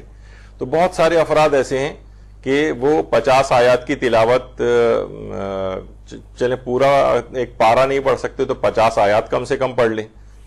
اور بہت سے تو ایسے بھی ہیں کہ کاروباری حضرات بڑے مصروف ہیں جناب، تو ان کے لیے امام جعفر صادق علیہ السلام نے فرمایا اللہم صلی علی محمد و علی محمد کہ تم میں سے جب کوئی کاروبار سے فارغ ہو کر اپنے گھر واپس آتا ہے تو سونے سے پہلے کم سے کم قرآن کے ایک سورے کی تلاوت کیوں نہیں کرتا؟ قرآن کے ایک سورے کی، ایسا کرنے میں سے کون سی چیز رکاوٹ ہے کہ وہ قرآن کا ایک سورہ بھی تلاوت نہ کر سکے؟ تو اس کے نامہ اعمال میں ایک آیت کے عوض میں 10 نیکیاں لکھی جاتی ہیں اور 10 برائیاں مٹا دی جاتی ہیں. تو اب دیکھیں اگر آپ اس لحاظ سے دیکھیں تو آپ سوچیں گے واقعی تو کوئی بھی مسئلہ مشکل نہیں ہے، لیکن میرا اپنا اندازہ ہے کہ مردوں کی 99 95 98% تعداد ایک سورہ بھی سونے سے پہلے نہیں پڑتی. اتنا کہ امام حیران ہو رہے ہیں ایسا کرنے میں تمہیں کس چیز کی رکاوٹ ہے کہ تم چلیں وہ چھوڑیں کہ ایک پارہ روزانہ اور آدھا پارہ روزانہ یا پاؤ پارہ روزانہ، یعنی پھر کہا کہ 50 آیات تو کم سے کم پڑھو، پھر کہا کہ کم سے کم ایک سورہ ہی پڑھ لو. ایک سورہ اتنا چھوٹا انا تینا، سورہ قل اللہ، کوئی بھی اس طرح کا جو اتنا کم آیات پر مشتمل ہو، یہ پڑھنے کی بھی توفیق نہیں ہوتی. تو یہ بہت ایک مسئلہ ہے مردوں کے ساتھ، الخصوص خواتین پھر بھی تلاوت قرآن کر رہی ہیں ان کے مقابلے میں اور کرتی ہیں، لیکن مرد حضرات بہت پیچھے جا رہے ہیں. تو بہرحال ویسے کاروبار میں بڑی ترقی کا ہر وقت سوچتے رہتے ہیں، ہر وقت پیسے کی ایسے زبردست دوڑ کے اندر موجود ہیں، لیکن کیا ہے کہ قرآن کی طرف سے بالکل ان کا دل نہیں ہے اس طرف.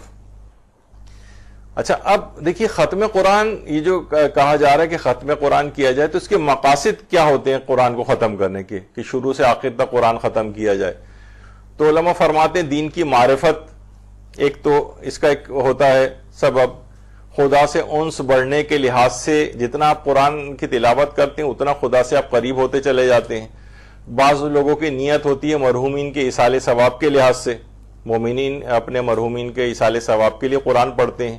بہت سے اپنی زندگی کے مسائل کو حل کرنے کے لیے نماز، ہم نے یہاں پر پچھلی نشستوں میں جو ہوئی ہیں اس میں دنیاوی اعتبار سے یا اخروی اعتبار سے کون کون سے سورے کون کون سی حاجات کے لیے پڑھنا، کہ شادی کے لیے یہ فلاں سورہ ہے اور رزق کے لیے فلاں سورہ ہے، اور اس طرح سے کر کے ہر چیز کے لیے الگ الگ. تو زندگی کے مسائل ہیں، مریضوں کی شفا یابی ہے، اس میں ہر مرض کے اعتبار سے الگ الگ سورے ہیں. جلدی امراض کے لیے الگ سورے کو ریکمینڈ کیا گیا ہے، مثلا پیٹ کے امراض ہیں ان کے لیے الگ سورے کو ریکمینڈ کیا گیا ہے، حتیٰ کہ یرقان ہے اور بہت سارے اس طرح کے وبائی امراض ہیں ان کے لیے الگ سورے ہیں. تو اگر انسان دیکھے تو وہ ختم قرآن اگر کرتا بھی ہے یا قرآنی سوروں کے لیے تو اس کے مقاصد ہوتے ہیں بعض اوقات، کبھی مریضوں کے صحت یابی، زندگی کے مسائل، مرحومین کے ایصال ثواب. تو بڑے کثیر مقاصد ہیں تلاوت قرآن یعنی ختم قرآن کے سلسلے میں. اچھا ختم قرآن کے بے تحاشا مادی فوائد بھی ہیں اور روحانی فوائد بھی ہیں. یہاں پر یعنی ابھی تک قرآنی سوروں کے فضائل اور پیغامات کے حوالے سے ایک سیریز ہماری چل رہی ہے اور سورہ بنی اسرائیل تک ابھی تک پہنچے ہیں اس میں. تو وہ بھی اگر آپ انٹرنیٹ پہ دیکھیں تو اس میں ایک 1.5 گھنٹے ان کے سوروں کے فضائل خالی کے اس کے کون سی حاجات کے لیے کون سے پیغامات ہیں اس کے اندر. تو بہرحال ان تمام چیزوں کے لیے تو یہ اگر ختم قرآن ہوتا ہے تو گویا پورے 114 سوروں کے جتنے فضائل ہیں مادی اور روحانی، یہ سارے فائدے آپ کو حاصل ہو جاتے ہیں. ہر سورے کا ایک الگ فائدہ اور فضیلت ہے. اس میں ہم نے یہ بات بھی کی تھی کہ امام خمینی فرماتے تھے قرآن کے ہر سورے کے آغاز میں جو بسم اللہ ہے دیکھا جائے تو وہ ایک ہی آیت ہے، لیکن ہر سورے کے فضائل، برکات و فوائد کے اعتبار سے اسی سورے کی بسم اللہ کے الگ فائدے اور فضائل اور فوائد ہو جاتے ہیں. یعنی صرف ایک نہیں ہے بلکہ ہر سورے کے اعتبار سے اس کے اندر فضیلتیں اور فوائد آ جاتے ہیں. تو اگر کوئی ختم قرآن سورہ الحمد سے لے کر والناس تک پورے 114 سوروں کی تلاوت ظاہر ہے اس کے اندر کر لیتا ہے ختم قرآن میں، تو آپ سوچیں گے پورا ایک مجموعہ ایک فضائل کا اس کے پاس آ جاتا ہے. تو ختم قرآن کی اس لحاظ سے بڑی تاکید آئی ہے. اچھا، اب ختم قرآن کرنے کے کچھ آداب بھی ہیں اس کے. وہ کیا ہیں؟ مثلا ایک تو یہ کہ صحیح قرات کے ساتھ اہتمام کیا جائے. عام طور پر خواتین، بڑی بوڑھیاں جو گھر میں تلاوت کر رہی ہوتی ہیں عام طور پر بہت ہی زیادہ اخلاق سے بھرپور ہوتی ہے، غلطیاں بے تحاشا ہوتی ہیں اس میں. کوشش یہ کرے کہ انسان تھوڑی سی، اب تو وہ کتنے سارے وہ تنزیل.net اور اس طرح کے ہیں کہ آپ قاری کی آواز کے ساتھ آواز ملا کے بھی پڑھ سکتے ہیں اور اپنے پسندیدہ قاری کا بھی انتخاب کر سکتے ہیں. قرآنی کتنے سافٹ ویئرس آ گئے ہیں، آپ کے جو ڈیوائن پرلس اور کتنی ایسی چیزیں ہیں جس کے اندر، یا شیعہ ٹول کٹ وغیرہ، اس کو آپ کلک کر کے قرآن کا آواز کے ساتھ آواز ملا کے بھی اپنی قرات کو درست کر سکتے ہیں. تو صحیح قرات کا اہتمام کیا جائے. ایک تو ادب یہ بھی ہے. دوسرے کہ اگر کوشش کریں، اگر ممکن ہو تو ترجمہ بھی ساتھ پڑھ لیا جائے تیز رفتار. ضروری نہیں کہ پورا ایک ایک لفظ اس طرح سے، لیکن آپ کو اندازہ ہو جائے کہ اچھا یہ جو میں نے صفحہ قرآن ابھی پڑھا ہے تو اس میں اللہ یہ اس میں ہم سے کہنا چاہ رہا ہے. ترجمہ بھی ساتھ پڑھ لیں تو بہت اچھا ہے. پھر ایک ہے کہ کوشش یہ کریں گے ختم قرآن جمعے کے دن ہو. اس کی ایک الگ سے ایک ادب ہے اس کا. جمعے کے دن کی جو برکات ہیں اس کے لحاظ سے ایک ادب ہے. تو ایسی اپنے اس کو معمولات کو طے کریں کہ ختم قرآن جمعے کے روز ہو. یہ ایک ادب ہے اس کا. اور ایک ادب یہ بھی ہے کہ اگر ممکن ہو تو ختم قرآن کے دن روزہ رکھا جائے. ختم قرآن کے دن روزہ رکھنا، یہ اگر کسی کے لیے پاسبل ہو تو دیکھ لے کہ اچھا اب میں جو اتنا میرا آدھا پارا رہ گیا یا ایک پارا رہ گیا اور یہ میں کل انشاءاللہ ختم کر لوں گا یا کر لوں گی، تو کوشش کریں کہ اس دن روزے کی حالت میں ہوں. ایک اس کا ختم قرآن کا ایک ادب یہ ہے کہ ختم قرآن ابھی کریں اور اس کے ساتھ ہی اگلا قرآن شروع کر دیں. یعنی اس کے بعد سورہ الحمد اور ابتدائی کچھ آیات سورہ بقرہ وغیرہ کس طرح پڑھ لی تو گویا آپ نے اگلا قرآن شروع کر دیا. اچھا، اس کے لیے پیغمبر اکرم صلی اللہ علیہ وآلہ وسلم اللہم صلی علی محمد وآل محمد نے ایک بڑا زبردست فائدہ بھی بتایا ہے اس کا. چھٹے امام یہ فرماتے ہیں کہ حضرت رسول اللہ سے سوال کیا گیا کہ یا رسول اللہ کون سا شخص سب سے بہتر ہے؟ آپ نے فرمایا الحال المرتحل. سوال کیا گیا یا رسول اللہ یہ الحال المرتحل سے کیا مراد ہے؟ آپ نے فرمایا ایسے قرآن کو شروع کرنے والا شخص جو اس قرآن کو اختتام تک پہنچاتا ہے جس کو اس نے شروع کیا ہوتا ہے اور ختم کرنے کے بعد قرآن کا پھر سے آغاز کر دیتا ہے. بس ایسے شخص کے لیے اللہ کے نزدیک قبول کی جانے والی ایک دعا ہے. یعنی ایسا شخص جو کہ آج مثلا تلاوت کر کے قرآن کو ختم کر رہا ہے وہ تو ابھی سے ہی فوراً کنٹینیو کر دے اس کو اگلے قرآن کے لیے. مثلا صرف چاہے وہ سورہ الحمد ہی پڑھ لے اس کا جو سب سے پہلا ہے، تو پیغمبر فرماتے ہیں اس کے لیے ایک قبول کی جان لازمی وہ دعا قبول ہوگی. پہلے سے اپنے لیے کوئی سی ایک دعا یا چند دعائیں سوچ کے رکھ لیں کہ یہ تو اسپیشلی دعا ختم قرآن کے وقت میں ضرور اس وقت کروں گی اور لازمی وہ دعا قبول ہو جائے گی. اس کو الحال المرتحل پیغمبر نے اس کو قرار دیا ہے. اس کے لیے ایک قبول کی جانے والی دعا ہے. تو اس دعا کو بھی پہلے سے نوٹ کر لی. بہرحال آداب میں سے. اور پھر ہر ختم قرآن کے بعد سورہ بقرہ کی پہلی 5 آیات کی تلاوت کی جائے، خواہ اگلا قرآن شروع کرنے کا بھی اس کا ارادہ بھی نہ ہو. لیکن کیا کرے کہ ہر ختم قرآن کے بعد سورہ بقرہ کی پہلی 5 آیات کی تلاوت کر لے. یعنی ابھی اس نے قرآن ختم کیا، الحمد کا سورہ ظاہر پہلے آتا ہے اور اس کے بعد سورہ بقرہ کی صرف 5 آیتیں پڑھ لی، تو چاہے اس کا اگلا قرآن شروع کرنے کا ارادہ بھی نہ ہو تب بھی ایک ایسا برکت کا باعث بنے گا کہ اس کا اگلا قرآن پھر سے اپنی توانائی کے ساتھ شروع ہو جائے گا اور یہ سلسلہ رکے گا نہیں اس کا.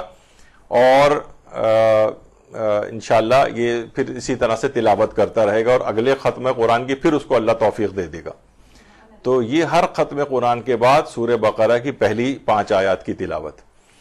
اور پھر یہ بھی ادب میں شمار کیا گیا ہے کہ بہتر ہے کہ ختم قرآن کا ثواب معصومین ہستیوں کو ہدیہ کرے. مثلا کہے کہ میں اس ختم قرآن کا ثواب ہمارے پیارے نبی اکرم کو اور اب تمام ائمہ کرام کو اور تمام انبیاء و مرسلین کو، شہداء، صدیقین و صالحین کو، تمام شہداء کربلا کو، اولیاء خدا کو مثلا میں ہدیہ کرتی ہوں، اور ان کی بارگاہ سے جو کچھ مجھے عطا ہو وہ تمام حضرت آدم سے لے کر قیامت تک کے مومن و مومنات کو ہدیہ کرتی ہوں۔ یہ بھی آپ کر سکتی ہیں۔ تو بہرحال آپ تمام لوگوں کے اس ثوابوں میں اس طرح سے یعنی ان کو ثواب بخش دیں گی، اور وہاں تو نہ کوئی کنجوسی ہے ان کی بارگاہ میں، اور نہ ان کے فضل میں کوئی کمی واقع ہوتی ہے، تو لہٰذا کوئی بھی ایسا مسئلہ نہیں ہے، آپ ان کے جتنا چاہیں ان ثوابوں کو تقسیم کر سکتے ہیں۔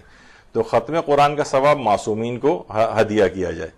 دوسرا ہے بہتر یہ کہ ختم قرآن کا ثواب مرحوم مومنین کو اور رد مظالم کے طور پر بھی ہدیہ کریں۔ رد مظالم ان معنوں میں کہا گیا کہ مثلا کتنے لوگوں کے حقوق ہم سے ایسے ہوتے ہیں جو ہمارے ذمے ہوتے ہیں، جو ہم ادا نہیں کر پاتے یا بھول جاتے ہیں، یا ہم سے نادانی میں ہو جاتے ہیں، یا اب یاد نہیں رہا کہ ہم نے کن کے حق اس طرح سے مارے ہیں، کسی کا اب یاد بھی نہیں ہوتے۔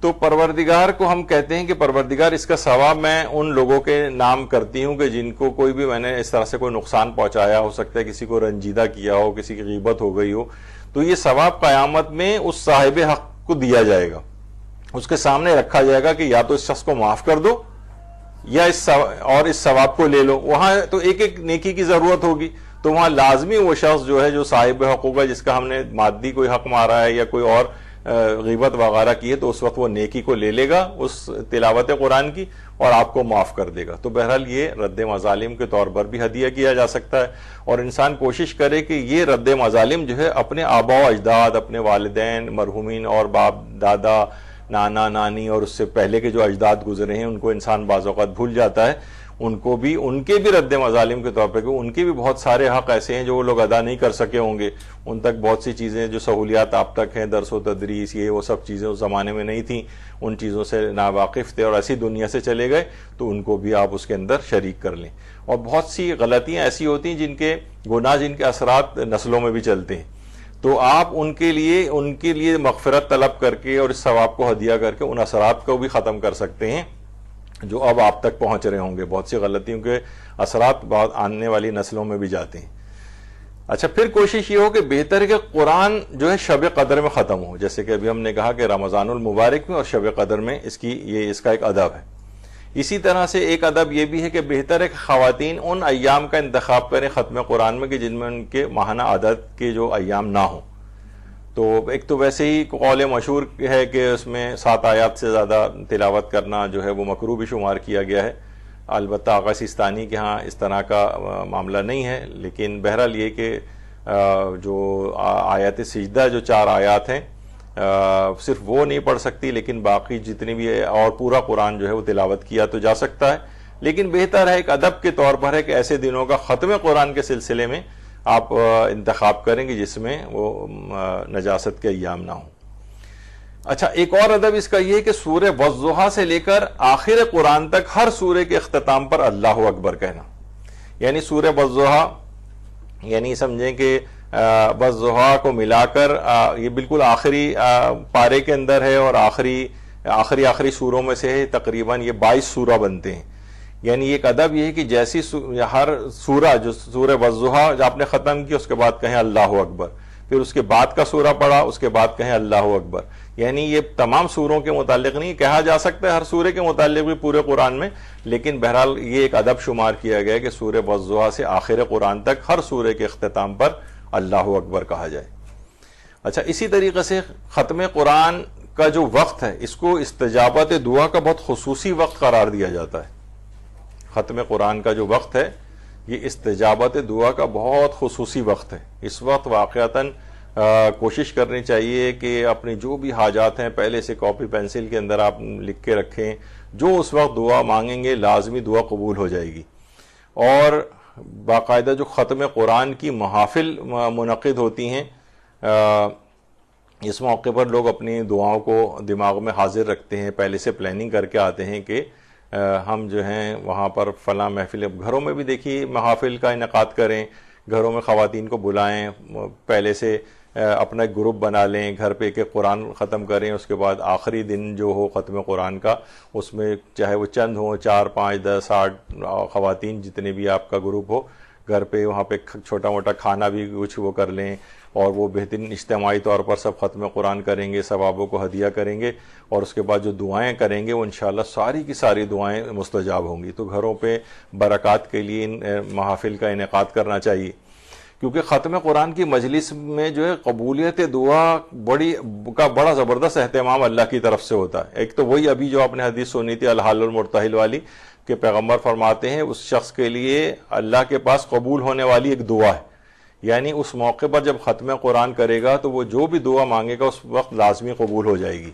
تو ختم قرآن تو اور یہی ہمارے برادران اہل سنت کی جو کتاب مجموع الزوائد ہے، ہمارے ہاں بہت سی اس میں مجموع الزوائد کو شیعہ کتاب سمجھا جاتا ہے، جبکہ یہ ابو بکر الہیثمی کی کتاب ہے، لیکن بہرحال ان کی کتابوں سے بھی بہت حوالے جو ہے وہ کوٹ کیے جاتے ہیں۔ تو انہوں نے مجموع الزوائد میں یہ بھی حدیث پیغمبر کی لکھی ہے، جس نے نماز واجب ادا کی اس کی دعا مقبول ہے، اور جس نے قرآن ختم کیا اس کی بھی دعا مقبول ہے۔ تو ختم قرآن کے وقت الخصوص، اور جو دعوات راوندی یہ تو ہماری کتاب ہے، اس میں امام حسن علیہ السلام فرماتے ہیں اللہم صلی علی محمد کہ جو شخص قرآن پڑھے اس کے لیے ایک مستجاب دعا ہے، اگر مصلحت ہو تو اس کی دعا جلد مستجاب ہوگی یا پھر دیر سے مستجاب ہوگی، لیکن ہوگی ضرور۔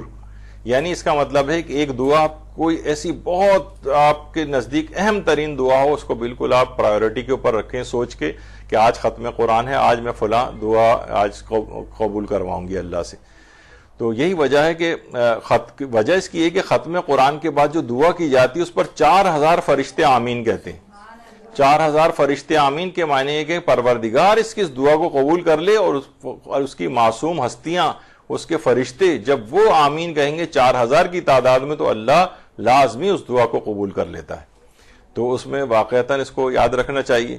یہی وجہ ہے کہ مفسر قرآن جو حضرت عبداللہ ابن عباس تھے رضی اللہ تعالیٰ عنہ، وہ یہ فرماتے ہیں کہ ختم قرآن کے سلسلے میں وہ کہتے تھے جہاں کہیں بھی ختم قرآن کی کوئی جلسہ ہو رہا ہو، مجھے اس کی اطلاع ضرور کرنا کہ میں وہاں جا کر تاکہ اس دعا میں شریک ہو جاؤں۔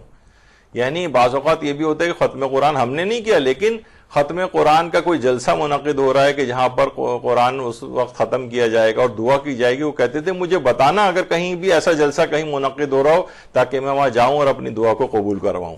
یہ اتنی اہمیت والی چیز ہے۔ تو بہرحال ایک دعا کوئی نہ کوئی آپ اس انداز سے اپنے لیے جو اہم ترین ہو، خاص طور پر ایک سے زائد بھی ہو سکتی ہیں اللہ کی بارگاہ میں کوئی، لیکن کم سے کم ایک دعا جو بہت ہی آپ کے نزدیک اگر پرائیورٹی پہ لے کے جائیں تو جو بہت ہی زیادہ آپ کو عزیز ہو کہ یہ دعا تو لازمی قبول ہو جانی چاہیے، اس کو سوچ کر رکھیں۔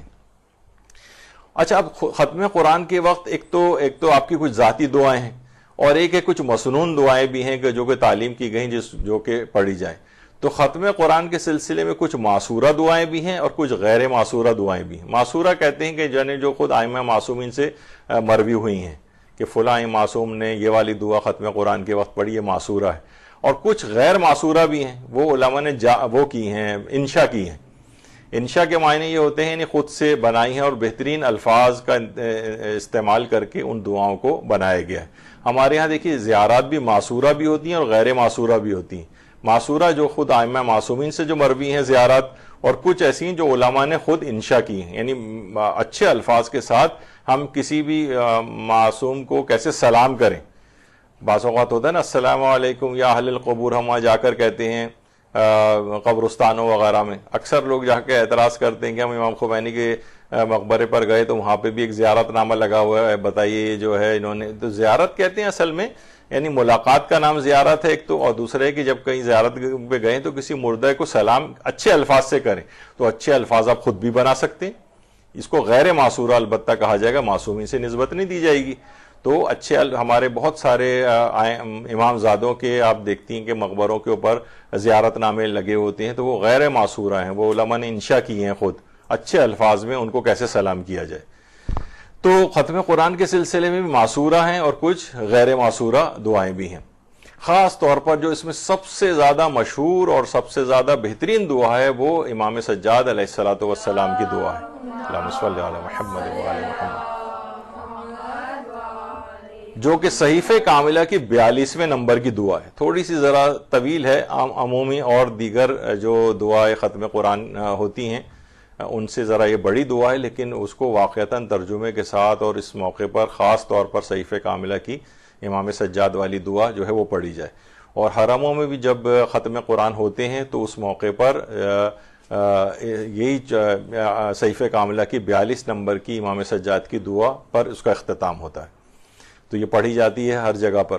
اور کچھ چھوٹی بھی دعائیں بھی ہیں ختم قرآن کی، اور اس میں بہرحال حضرت امیر المومنین کی ایک ہے اللہم انی اسألک اغباط المغبطین والی دعا ہے، یہ آپ کو مفاتی اور دیگر جگہوں کے اوپر مل جائے گی. اس طرح چھٹے امام کی ایک دعا ہے خاص طور پر، یہ آپ کو مل جائے گی کتابوں کے اندر.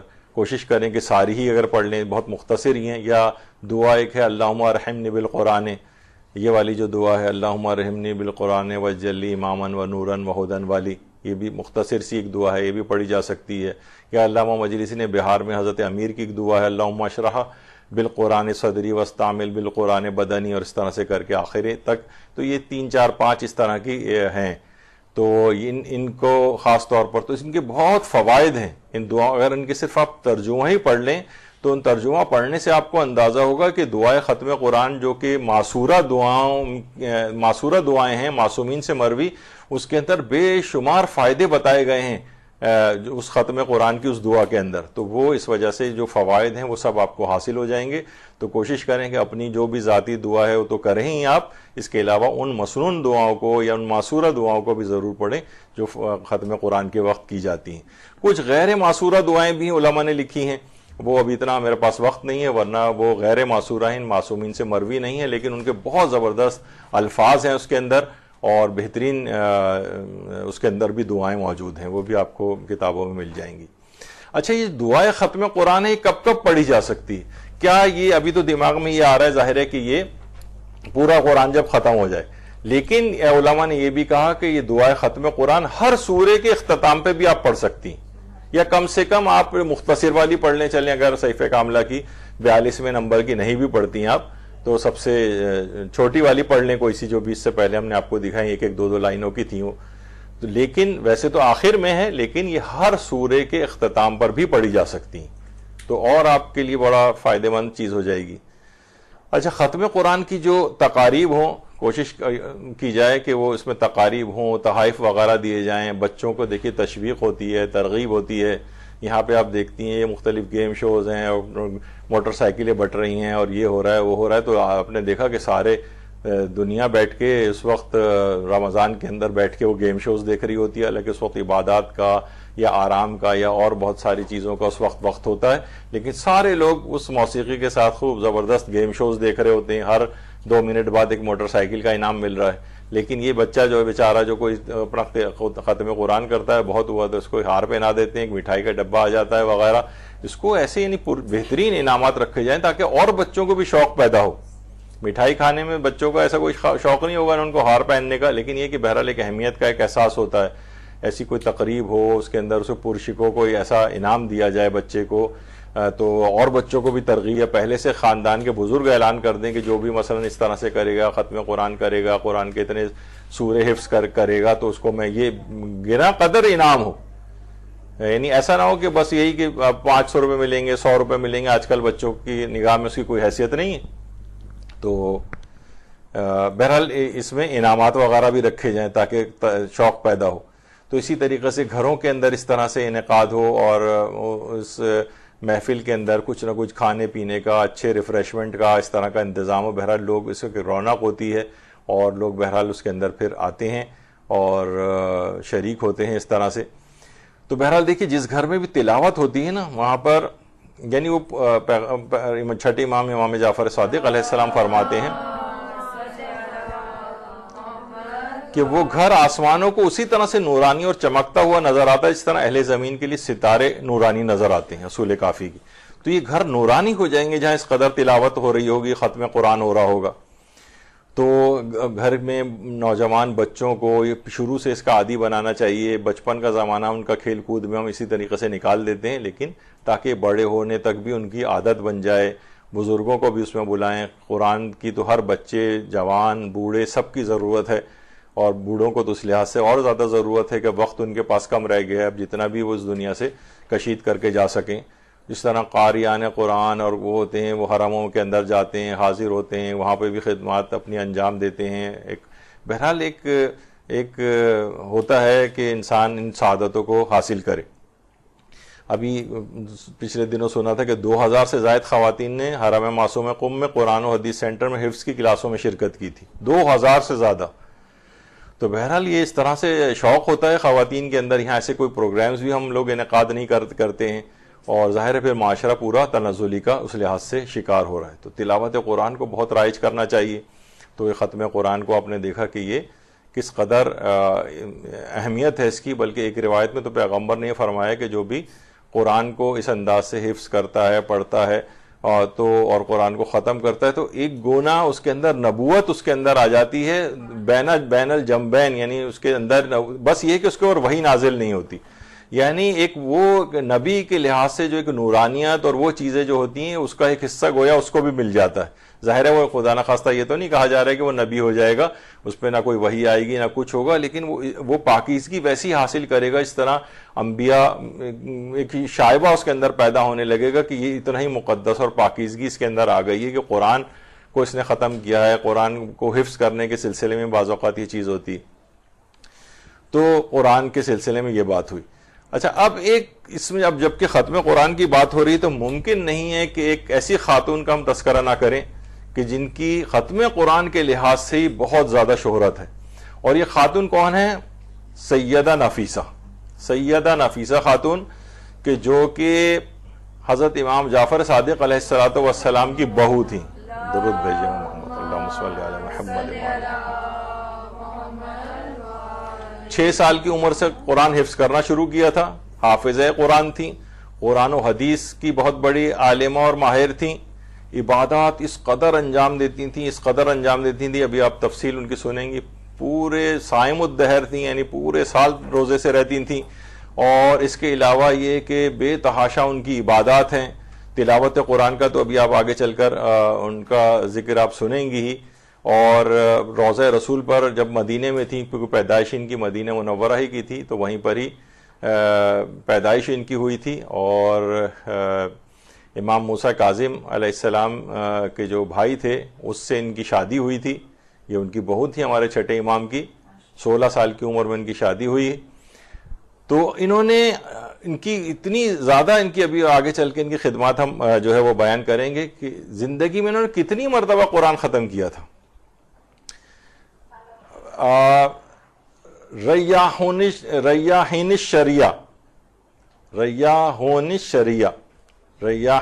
پھر الشریعہ، شیخ ذبیح اللہ محلاتی کی کتاب ہے.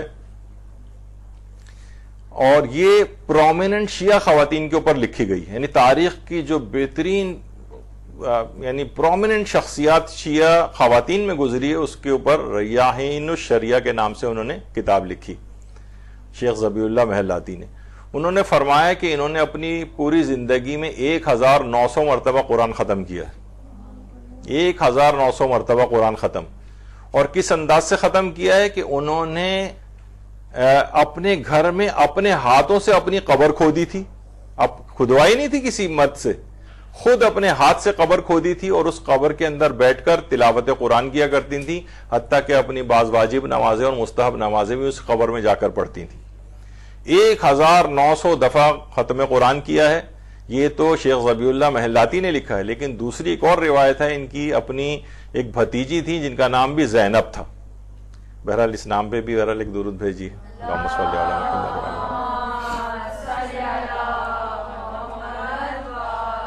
وہ ان کے متعلق وہی بات فرماتی تھیں جو کہ ائمہ کی کنیزیں ان کے متعلق فرماتی تھیں کہ ہم نے کبھی ان کو رات میں سوتے نہیں دیکھا، دن میں کبھی بھی بغیر روزے کے حالت میں نہیں دیکھا. وہ خود فرماتی ان کی بھتیجی زینب کہ میں 40 سال ان کی خدمت میں رہی ہوں، ان کے ساتھ ہوتی تھیں.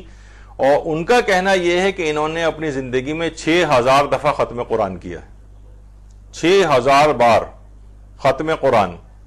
یعنی ان کی اتنی خصوصیات ہیں، لیکن ایک خصوصیت یہ اتنی بڑی ہے کہ جہاں ختم قرآن کی بات کبھی آتی ہے آج تک، بلکہ کسی مرد کے متعلق بھی یہ والی چیز نہیں ملتی کہ اس نے اتنی دفعہ ختم قرآن کیا ہو. اور 63 سال کی ان کی ٹوٹل زندگی تھی. اور اس میں انہوں نے آپ سوچیں کہ قبر کے اندر بیٹھ کے 1900 دفعہ تو شیخ ذبیح اللہ محلاتی نے لکھا ہے، لیکن وہ جو ان کے ساتھ ان کی بھتیجی 40 سال تک رہی ہیں، وہ کہتی ہیں کہ انہوں نے 6000 دفعہ ختم قرآن کیا. کتنی عظیم شخصیت ہے. اچھا یہ تو دیکھیے، یہ امام زادی تھی نا، یہ امام حسن مجتبیٰ کی پڑپوتی تھیں. درود بھیجیے ہمارے امام پر، اللہم صلی علی محمد و آل محمد. آیت اللہ بہجت امام زادوں کے مزار پر جانے کی بہت تاکید فرماتے تھے اور کہتے تھے ان سے بھی توسل بہت فائدہ مند ہوتا ہے. اماموں کی اولادوں کی قبور کی زیارت کو زیادہ سے زیادہ جایا کرو. یہ حضرات میووں کی طرح سے ہیں، جس طرح ہر میوے میں خاص وائٹامن ہوتا ہے، اسی طرح ان میں سے بھی ہر بزرگوار خاص اثرات کی شان و شوکت رکھتے ہیں. تو ان کے حوالے سے بھی بہت سادہ امام زادوں کے حوالے سے آپ کو نے دیکھا کہ ایران کے اندر بھی، عراق میں بھی کتنی بڑی تعداد ہے. ایران میں تو سینکڑوں کی تعداد کے اندر ہیں، بلکہ شاید ہزاروں کی تعداد میں اس انداز سے ہیں. البتہ ان سب کے مقامات اور مرتبے برابر نہیں ہیں. جیسے حضرت معصومہ قم کا مرتبہ سب سے زیادہ بلند ہے، تو یہ بھی امام حسن کی مجتبیٰ کی پڑپوتی تھیں اور چھٹے امام کی بہو تھیں. تو کتنے ایسی چیزیں، تو یہ بھی خود، اور تقدس کے اندر آپ نے خود ہی دیکھا کہ عبادت اور اس کے اندر کس قدر. تو ان کے یہاں یہ مصر میں قاہرہ میں ان کا روضہ ہے، تو وہاں پر بھی انسان کو کوشش کرنا چاہیے. بہت پرشکو ہے. خود وہ مصری حضرات بھی بہت زیادہ ان کے روضے کے اوپر جو ہے وہ جاتے ہیں. اور ان کی شادی ہوئی تھی اسحاق المعتمن سے، جو کہ چھٹے امام کے بیٹے تھے، یعنی امام موسیٰ کاظم کے مادری اور پدری دونوں بھائی تھے، یعنی ماں اور باپ دونوں کے ایک، یعنی بالکل سگے بھائی. اسحاق معتمن ان کو اسی وجہ سے ہی کہا جاتا ہے کہ بہت زیادہ ایماندار مشہور تھے، اور ان کو رسول اللہ کی شبیہ بھی کہا جاتا تھا. رسول اللہ کی شبیہ قرار دیا جاتا ہے. جیسے حضرت عبداللہ ابن جعفر طیار کے متعلق رسول اللہ نے فرمایا تھا اخلاق و کردار میں میری شبیہ، جس طرح حضرت علی اکبر کے لیے کہا جاتا تھا کہ آج اس کو بھیج رہا ہوں کہ جو کہ پیغمبر کی شبیہ ہے. تو اسحاق المعتمن، اور اسحاق المعتمن وہ شخصیت تھی کہ امام موسیٰ کاظم علیہ السلام نے اپنے جو وصیت کی تھی اس میں ان کو گواہ بھی مقرر کیا تھا. تو اتنے عظیم شخصیت سے ان کی شادی بھی ہوئی ہے. اسحاق معتمن سے یہ ان کے شوہر تھے. اور نفیسہ خاتون کی اس قدر یعنی ان کی شخصیت تھی. بڑی افسوس کی بات ہے کہ اردو میں ان کی شخصیت کے موضوع پر کوئی کتاب نہیں ہے، اور ان کے موضوع پر اتنی کتابیں سنی اور شیعہ علماء نے لکھی ہیں. نفیسہ خاتون بانو ممتاز از نوادگان امام حسن، یعنی ان کی اولادوں میں سے بہت پرومننٹ ان کی شخصیت ہے. بانو با کرامت کے نام سے ان کی شخصیت پر کتاب لکھی گئی ہے. اس کے علاوہ السیدہ نفیسۃ العلم کے کریمۃ الدارین، یہ کتاب ایک ان کی سیرت کے اوپر لکھی گئی ہے. اللیالی النفیسہ فی حیات سیدہ نفیسہ، اس نام سے کتاب جو ہے وہ موجود ہے. نفیسۃ و میسر کے نام سے جو ہے شیخ عبداللہ شہید ستراوی نے کتاب لکھی ہے. اسی طریقے سے الجواہر النفیسہ فی مناقب سیدہ نفیسہ کے نام سے کتاب لکھی گئی ہے. اور من مناقب سیدہ نفیسہ، تو اس نام سے بھی جو ہے وہ کتاب لکھی گئی ہے. تو اور بلکہ علامہ ابن حجر عسقلانی جو شارح صحیح بخاری ہیں فتح الباری، انہوں نے تو سیدہ نفیسہ کی کرامات 150 کرامات پر مشتمل ایک کتاب الگ سے بھی تحریر فرمائی. تو بہرحال یہ اس طرح سے ہے. تو ان کی خصوصیت کیا تھی کہ قبر کے اندر بیٹھ کر، اب یہ آپ دیکھیں یہاں ایئر کنڈیشن کمروں میں بیٹھ کے ہم سے ایک پارہ روزانہ نہیں پڑھا جاتا ہے، اور وہ اس زمانے کے سخت ترین حالات کے اندر گرمیوں میں بھی اتنی ظاہر ہے. آپ خود سوچیں کہ جس نے 1900 دفعہ یا 6000 دفعہ ختم قرآن کیا ہے، تو اس کا مطلب ہے نہ انہوں نے کوئی موسموں کی پرواہ کی، نہ سردی گرمی کی پرواہ کی. اور آج سوچیں کہ کتنے 1000 سال بعد ہم ان کا بیٹھ کے یہاں پر تقریباً تذکرہ کر رہے ہیں. تو ایسی شخصیت خواتین میں ہوتی ہے. اور انہوں نے اپنی پوری زندگی میں، اس وجہ سے ہم ان کا بیان کر رہے ہیں کہ انہوں نے 30 حج کیے تھے، اور 30 حج بھی، اور اس میں سے بھی اکثر پیدل حج کیے تھے. اور جب ان سے پوچھا جاتا تھا کہ آپ یعنی خاتون ہو کے پیدل حج کرنا، یہاں ہم ایئر کنڈیشن بسوں کے اندر اور جہازوں میں خواتین کا کرنا مشکل ہو جاتا ہے، اور اس زمانے کے حالات میں تو یہ اپنے پردادا یعنی امام حسن علیہ السلام کی متعلق فرماتی تھی. انہوں نے بھی 20 یا 25 پیدل حج کیے تھے, جو کہتے تھے کہ مجھے شرم محسوس ہوتی ہے کہ میں اللہ کی بارگاہ میں حاضری کو بھی جو ہے وہ بھی سواری کے اوپر کروں. تو وہ پیدل کرتے تھے, تو یہ اپنے پردادا کی اس کے اندر تاسی میں یہ بھی پیدل حج کیا کرتی تھی. اور 30 انہوں نے حج کیے, اور وہ اس کے بعد پھر کیونکہ ان کو مدینے سے جانا پڑ گیا, ورنہ شاید ساری زندگی یہ سلسلہ جاری رہتا. اس کے بعد خاص حالات کی وجہ سے مصر شفٹ ہو گئی تھیں, اس وجہ سے یہ حجوں کا سلسلہ اس انداز سے رک گیا. اور ان کی بڑی خواہش ہوتی تھی کہ میں رسول اللہ کی زیارت کے ساتھ ساتھ اپنے جد حضرت ابراہیم علیہ السلام کی زیارت بھی کروں.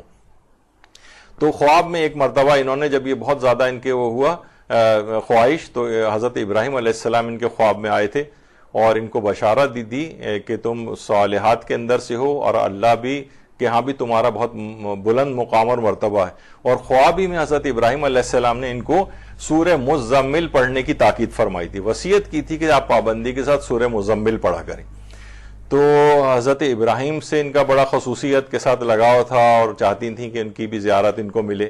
اس طرح سے اتنی اس زمانے میں مشہور تھیں کہ قاہرہ میں ہی یہ امام شافعی جو ہمارے برادران اہل سنت کی فقہ کے امام ہیں, وہ ان سے کسب حدیث کے لیے آیا کرتے تھے ان کے پاس. اور جب وہ شدید بیمار ہو گئے تھے تو انہوں نے دعا کی بھی درخواست بھجوائی تھی سیدہ نفیسہ کے پاس کہ آپ میرے لیے دعا کریں, لیکن انہوں نے جواب میں یہی بات ان کو لکھ کے بھجوائی کہ اللہ کے ہاں جانا ہی آپ کے فائدہ مند ہوتا ہے.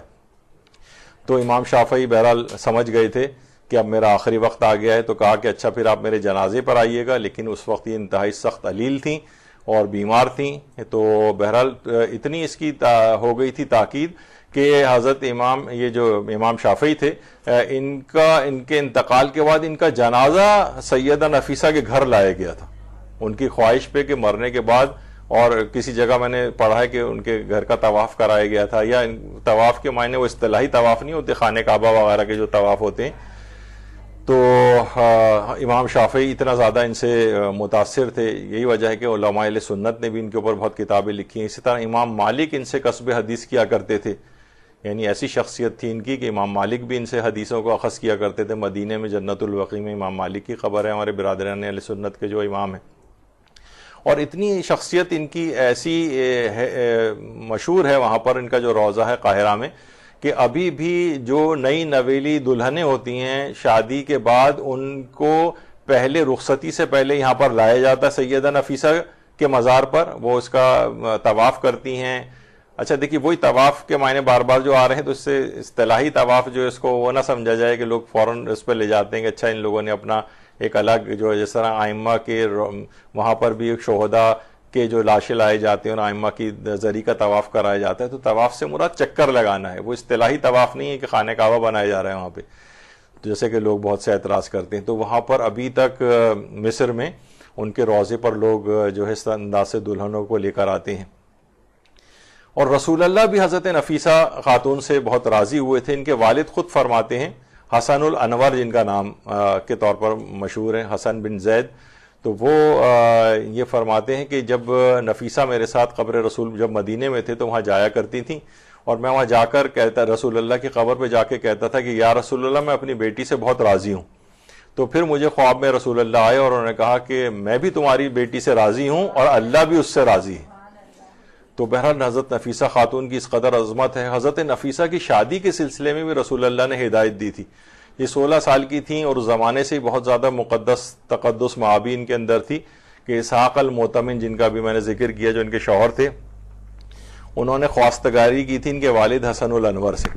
انہوں نے فی الحال کوئی جواب نہیں دیا تھا, تو یہ روضہ رسول پر آئے تھے اسحاق المعتمن نے کہا یا رسول اللہ آپ کو پتہ ہے کہ میں نا کہ سیدہ نفیسہ کے پاس جو ہے وہ میں نے جو خواستگاری کی ہے وہ ان کی خصوصیات کی بنا پر کی ہے. تو اس کے بعد پھر خواب میں رسول اللہ حسن الانور کے خواب میں آئے اور کہا کہ اپنی بیٹی کی شادی اسحاق معتمن سے کر دو, یعنی خود رسول اللہ نے تاکید فرمائی. تو اس لحاظ سے حضرت نفیسہ کی شادی پھر اسحاق معتمن سے ہوئی. تو بہرحال بڑی شخصیت تھی. بہرحال اس زمانے میں ظاہر آپ کو پتہ ہے کہ دشمنان اہل بیت کی دشمنیاں بھی بڑی طاقتور ہو گئی تھی. منصور اس زمانے میں عباسی حکمران تھا, تو اس نے جو ہے وہ مظالم کا سلسلہ جاری رکھا, یہاں تک کہ حضرت نفیسہ کو اسحاق معتمن کے ساتھ وہاں سے ہجرت کرنا پڑ گئی, اور وہ ہجرت کر کے پھر مصر آ گئیں. مصر میں جب پہنچی تو پہلے سے ان کی اطلاع آ چکی تھی کہ نفیسہ خاتون یہاں پر آ رہی ہیں, تو اہلیان مصر ان کے استقبال کے لیے آئے, اور اس زمانے سے ان کی یعنی شہرت اس قدر ان کے تقدس کی اور علم کی جو ہے ہر جگہ پر پہنچ گئی تھی, اور اس قدر یہ بابرکت اور ان میں تبرک ایک چیز آ گئی تھی کہ حضرت نفیسہ کی برکت سے لوگوں کو شفایابی ملنے لگی تھی. یہاں تک کہ اس زمانے کے ایک یہودی اور غیر مسلم حضرات بھی جو ہے نا اپنی شفایابی کے لیے ان کے پاس آنے لگے, اور ان کے جو وضو کا جو پانی ہوتا تھا وہ لوگ جمع کر لیتے تھے, اور ایک یہودی ایک لڑکی جو کہ بہت عرصے سے مفلوج تھی, جب وضو کا پانی ان کا اس لڑکی کے ٹانگوں کے اوپر چھڑکا گیا تو اس کی ٹانگیں فوراً ٹھیک ہو گئیں, اور اس زمانے میں اس قدر یہ شہرت اس بات نے اختیار کی کہ اس کے بعد 70 یہودی اس واقعے کے بعد انہوں نے اسلام قبول کیا. تو حضرت نفیسہ کی برکت سے جو ہے نا شفایابی کا جو ہے حصول اس قدر ہوا, یہاں تک کہ ان کا بہت مشہور واقعہ ہے جو مختلف کتابوں کے اندر جو ہے وہ آیا ہوا ہے. لکھا ہے کہ دریائے نیل اس زمانے بالکل سوکھ گیا تھا, مصر کا دریائے نیل, اور بالکل پانی ختم ہو گیا تھا. لوگ حضرت نفیسہ کے پاس آئے اور دعا کی درخواست کی, تو انہوں نے کہا ایسا کرو میری یہ چادر لو اور دریائے نیل پہ جا کے ڈال دو. تو اس خشک زمین پہ لا کر ان کی چادر کو جیسے ڈالا گیا, اور اس کے بعد لوگ ابھی اپنے گھروں کو واپس بھی نہیں گئے تھے کہ دریائے نیل کا پانی جوش مارنے لگا. درود بھیجیے محمد و آل محمد کا.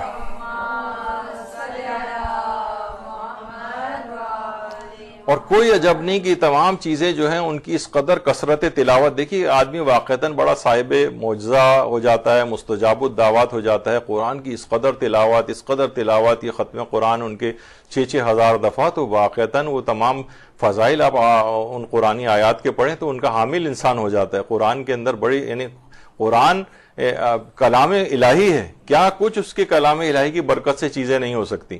تو دریائے نیل کا پانی جو ہے وہ جوش مارنے لگا تھا, اور یہی وجہ ہے کہ سید نفیسہ کے نام سے بہت سے ہمارے علماء ہیں جیسے آیت اللہ سید احمد جبرائیل وہ فرماتے ہیں کہ اگر ایک صلوات درود پڑھ کر نفیسہ خاتون کو ہدیہ کیا جائے اور اس کے بعد حاجت مانگی جائے اپنی, اور نظر کی جائے کہ جب یہ حاجت پوری ہو جائے گی تو میں 1 درہم کے برابر چاندی کسی فقیر سید کو جو ہدیہ کروں گی.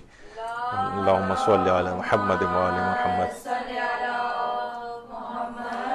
تو لازمی اس کی وہ دعا قبول ہو جائے گی. کہتے ہیں کہ اس کا خاص طریقہ ہے. سیدہ نفیسہ کے ساتھ جو قبولیت دعا کے لیے اب بھی مومنین یہ کام کر سکتے ہیں کہ ایک صلوات پڑھیں اور اس کے بعد اس کا ثواب سیدہ نفیسہ کو ہدیہ کریں, اور اس کے بعد اس بات کی اور اپنی حاجت بیان کریں جو آپ کی حاجت ہے. اس کے بعد پھر نظر کریں کہ اگر میری یہ حاجت پوری ہو گئی تو میں مثلاً یہ تقریباً سمجھیں اگر اس کو ملا بھی لیا جائے تو شاید 1000 کے قریب, شاید 1000 سے بھی کہیں کم بنتے ہیں, یہ کسی بھی سید فقیر کو ہدیہ کر دیا جائے.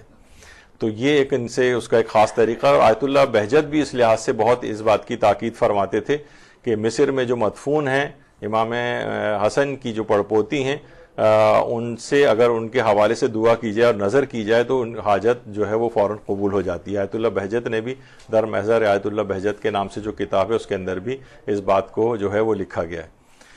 تو ابھی بھی جب بھی ان کی ولادت کا دن آتا ہے سیدہ نفیسہ کی, تو وہاں پر اہل سنت برادران شیعہ حضرات جو بھی وہاں پر ہیں وہ سب کے سب وہاں پر آ کر جمع ہوتے ہیں. لوگوں کو چاہیے کہ وہ مصر جب بھی جائیں زیارات میں, تو مصر میں آپ کو پتہ ہے کہ ایک حضرت زینب سلام اللہ علیہ سے منسوب بھی ایک وہاں پر ایک مزار اور ایک روضہ ہے. اگرچہ قول مشہور یہی ہے کہ حضرت زینب جو ہے شام میں دفن ہے, لیکن بہرحال آیت اللہ صافی گلپائگانی فرماتے تھے کہ بہرحال وہ جگہ بھی ان سے منسوب ہے تو وہاں پہ بھی جانا ترک نہیں کرنا چاہیے. اور جب مصر شام میں ادھر بھی جانا ہو, اور اگر مصر بھی اگر کسی کا جانا ہو, کیونکہ وہاں پہ بھی بہت سارے اس طرح کی جو ہے وہ زیارات ہیں, تو جہاں پہ اور زیارات پہ جاتے ہیں, تو اگر کسی کا مصر جانا ہو تو وہ سیدہ نفیسہ کے روضے پر بھی ضرور جائے. تو وہاں پر سب لوگ جمع ہوتے ہیں اور بڑی زبردست وہاں پر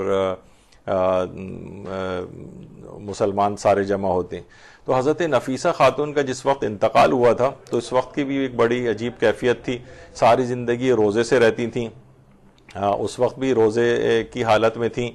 تو جب طبیعت ان کی زیادہ بگڑی تو لوگوں نے کہا کہ بہرحال طبیبوں نے کہ آپ ایسا کریں کہ اب روزہ توڑ دیں اور کچھ تناول فرما لیں. تو انہوں نے کہا کیا بات آپ کرتے ہیں کہ جو میں نے ساری زندگی دعائیں کی ہیں جس وقت بھی میرا وقت انتقال آئے تو میں اس وقت روزے کی حالت میں ہوں، جب واقعی وہ وقت آ گیا تو میں کیسے ممکن ہے کہ میں اس وقت اپنے روزے کو توڑوں؟ اور اس کے بعد پھر انہوں نے تلاوت قرآن کرنا شروع کی، اور تلاوت قرآن کرتے کرتے ایک روایت میں یہاں تک ہے جو حکایت میں کہ سورہ انعام کی 12ویں آیت انہوں نے تلاوت کی، لیکن زیادہ مشہور یہ ہے کہ انہوں نے سورہ انعام کی 127ویں آیت تلاوت کی کہ لہم دار السلام عند ربہم وہو ولیہم بما کانوا یعملون، کہ اور ان لوگوں کے لیے اللہ کے پاس سلامتی کا گھر ہے، جو بھی وہ اعمال کو انجام دیتے تھے اللہ ان کا جو ولی اور سرپرست ہے۔ تو بہرحال لہم دار السلام عند ربہم، اللہ کے پاس ان افراد کے لیے سلامتی کا گھر ہے۔ جیسی یہ آیت انہوں نے تلاوت کی اسی وقت ان کی روح قفس انصری سے پرواز کر گئی، اور یہ والی آیت آج بھی جو ان کی محراب ہے جہاں پر عبادت انجام دیتی تھی وہاں پر یہی والی آیت آج بھی لکھی ہوئی ہے، لہم دار السلام عند ربہم والی۔ تو یہ جو ہے خاص طور پر اس آیت کو پڑھتے پڑھتے ان کا انتقال ہوا ہے۔ اچھا، اس کے بعد بہرحال یہ کہ انتقال تو ہو گیا۔ اچھا، جس وقت ان کا انتقال ہوا اسحاق معتمن کسی کام سے وہاں پر مصر میں موجود نہیں تھے اور مدینے گئے ہوئے تھے، وہیں پر ان کو اطلاع ملی کہ آپ کی بیوی جو ہے بہت شدید اس وقت بیمار ہیں، وہ فوراً وہاں سے چلے، اور اس کے بعد جس وقت وہ مصر پہنچے ہیں اسی دن سیدہ نفیسہ انتقال فرما چکی تھی۔ تو بہرحال ان کی پوری کوشش یہ ہوئی کہ سیدہ نفیسہ کا جسم اقدس جو ہے وہ مدینے لے جا کر دفن کریں، لیکن اہلیان مصر جو ہے وہ بضد ہو گئے اور ان سے کہا کہ آپ سیدہ نفیسہ کو یہیں پر دفن کر دیں، یہاں تک کہ بہت سارے افراد نذرانے اور وہ لے کر آ گئے اور کہ آپ نہ ان نذرانوں کو قبول کر لیں، ہدیہ قبول کر لیں، لیکن ان کا جسم یہاں سے نہ لے کے جائیں، نہ یہیں مدفون کریں، یہاں تک کہ والی مصر جو ہے وہ آ گیا حکمران، لیکن یہ تذبذب کی حالت میں تھے، کچھ ان کو اونگ آ گئی، نیند سی آئی، خواب میں رسول اللہ کی زیارت ہوئی اور رسول اللہ صلی اللہ علیہ وآلہ وسلم صلی اللہ علیہ محمد نے ان سے فرمایا کہ اگرچہ لوگوں کے تم ہدیوں کو قبول نہ کرو لیکن نفیسہ خاتون کو یہیں پر دفن کر دو۔ تو بہرحال ان کی رسول اللہ کی ہدایت پہ پھر نفیسہ خاتون کو مصری میں دفن کر دیا گیا۔ اسحاق معتمن بھی اس کے بعد پھر کبھی دوبارہ مدینے واپس نہیں گئے، پھر ان کا بھی انتقال وہیں پر ہوا اور وہیں پر ہی مدفون ہو گئے۔ تو بہرحال آپ نے دیکھا کہ اس انداز سے نفیسہ خاتون کی جو پوری زندگی تھی وہ آج بھی ان کا جو روضہ ہے وہ مرض خلائق ہے اور بہترین زیارت گاہ جو ہے وہاں پر شمار ہوتا ہے۔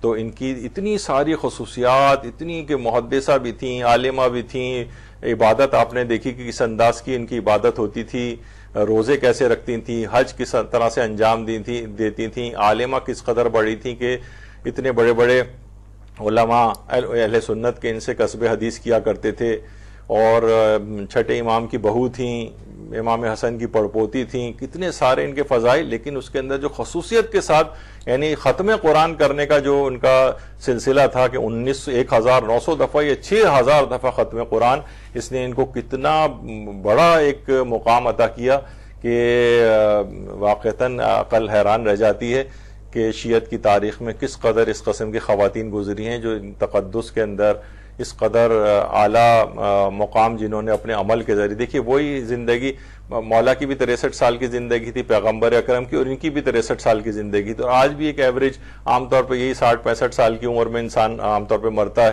تو اتنی ہی زندگی میں کتنے بڑے مقامات کو حاصل کر لی کہ آج 1000 سال بعد بھی ہم ان کا بیٹھے یہاں پہ تذکرہ کس انداز سے کر رہے ہیں، اور ابھی تو ہم نے وہ چیزیں بیان ہی نہیں کی، ان کی کرامات ہی کے اوپر پوری کتابیں لکھی گئی ہیں، لیکن وہ خصوصیت جو ہمارے موضوع سے متصل تھی ختم قرآن، کتنا بڑا مقام سیدہ نفیسہ کو ہی دلوا گیا۔ تو بہرحال یہاں پر ہم اپنی اس گفتگو ختم کرتے ہیں۔ تو بات اصل میں صرف یہاں سے شروع ہوئی تھی کہ ختم قرآن کرنا یہ کوئی عبث اور بیکار چیز نہیں ہے، جیسے کہ آج کل نعرے لگنے لگے ہیں بہت سے انٹیلیکچوئل حضرات۔ کوئی دیکھیے یہاں پر یہ بات ہوتی ہے نا کہ کوئی بھی نئی بات کرو تاکہ لوگ چوک جائیں، آپ وہی باتیں کریں گے جو سب کچھ میں تو لوگ آپ کی طرف کیسے آئیں گے۔ تو آج کل فین فالوئنگ کا ایک طریقہ یہ بھی ہو گیا ہے۔ فین فالوئنگ سے بڑا اچھا مجھے کسی نے ایک تصویر ایک دفعہ میں نے دیکھی تھی کہ سارے جو فین جو فالو آپ کو کر رہے ہوتے ہیں وہ آپ کے خیر خواہ نہیں ہوتے، مثلا ایک آگے آگے ایک ہرن بھاگا جا رہا تھا, پیچھے پیچھے چیتا آ رہا تھا, دیکھا جائے فالوئنگ وہ بھی کر رہا تھا, تو بعض اوقات یہ نقصان پہنچانے والے افراد بھی ہوتے ہیں. تو ایسے افراد یعنی اس میں یہ آپ کو فین فالوئنگ وغیرہ نہیں دیکھنی ہوتی, بس وہ چاہتے ہیں کوئی نئی بات کریں. نئی بات میں یہ ہوتا ہے کہ بھائی ان کی چیزوں کا کوئی فائدہ نہیں, ہر آدمی متوجہ ہوتا ہے ارے کوئی فائدہ نہیں, بس وہ ہے کہ اس کے بعد ان کی فالوئنگ بڑھتی چلی جاتی ہے. تو بہرحال یہ چیز ایک انحراف ہے, اور ختم قرآن کی بھی اتنی حیثیت ہے. آپ نے دیکھا کہ اس کی ختم قرآن کی کتنی تفصیل آئی ہے اس کے اندر. تو بہرحال یہ کہ کوشش کریں کہ قرآن کا کم سے کم 50 آیات روزانہ پڑھیں, لیکن آپ سے تو اور زیادہ توقع ہے تو عام افراد کے لیے کہ وہ ایک سورہ یا 50 آیت پہ اکتفا کریں. کم سے کم آپ ایک پارے کی طرف تو ضرور جائیں, اور ایک دم سے اگر جانا مشکل ہو تو آپ نا مثلا پاؤ پارے سے ابتدا کریں, 25% پارا, یعنی سمجھیں 4 دن میں ایک پارا ختم کریں. تھوڑا آپ دیکھیں گے کہ آپ کو کم لگنے لگے گا یہ, تو پھر آپ آدھے پارے پہ چلے جائیں. پھر اس کے بعد زیادہ موقع نہیں ہوگا کہ مہینے بھر میں آپ کہیں گے یہ تو کوئی بھی مسئلہ نہیں ایک دن میں ایک پارا ختم کرنا. تو انشاءاللہ ایک مہینے میں قرآن تو آپ کا لازمی ختم ہو جائے گا, اور بہت ایک زبردست سعادت آپ کے آخرت میں پھر آپ دیکھیں گے کتنا بڑا ذخیرہ وہاں پر آپ کے پاس نیکیوں کا ہوگا, کیونکہ 114 صورتوں کے تمام فضائل کی آپ حامل ہو جائیں گی, اور کثرت کے ساتھ روزانہ ظاہر آپ اس طرح تلاوت کریں گی. تو بہرحال یہ ایک گفتگو آج ہنگامی طور پر آپ لوگوں کی کلاس کے لیے آپ کو سما خراشی کی معذرت کہ میں یہاں پر آ گیا, ورنہ آپ مجھ سے بہتر یہاں پر جو افراد آتے ہیں ان سے استفادہ کرتی ہیں. وصلی اللہ علی محمد وآلہ الطیبین الطاہرین.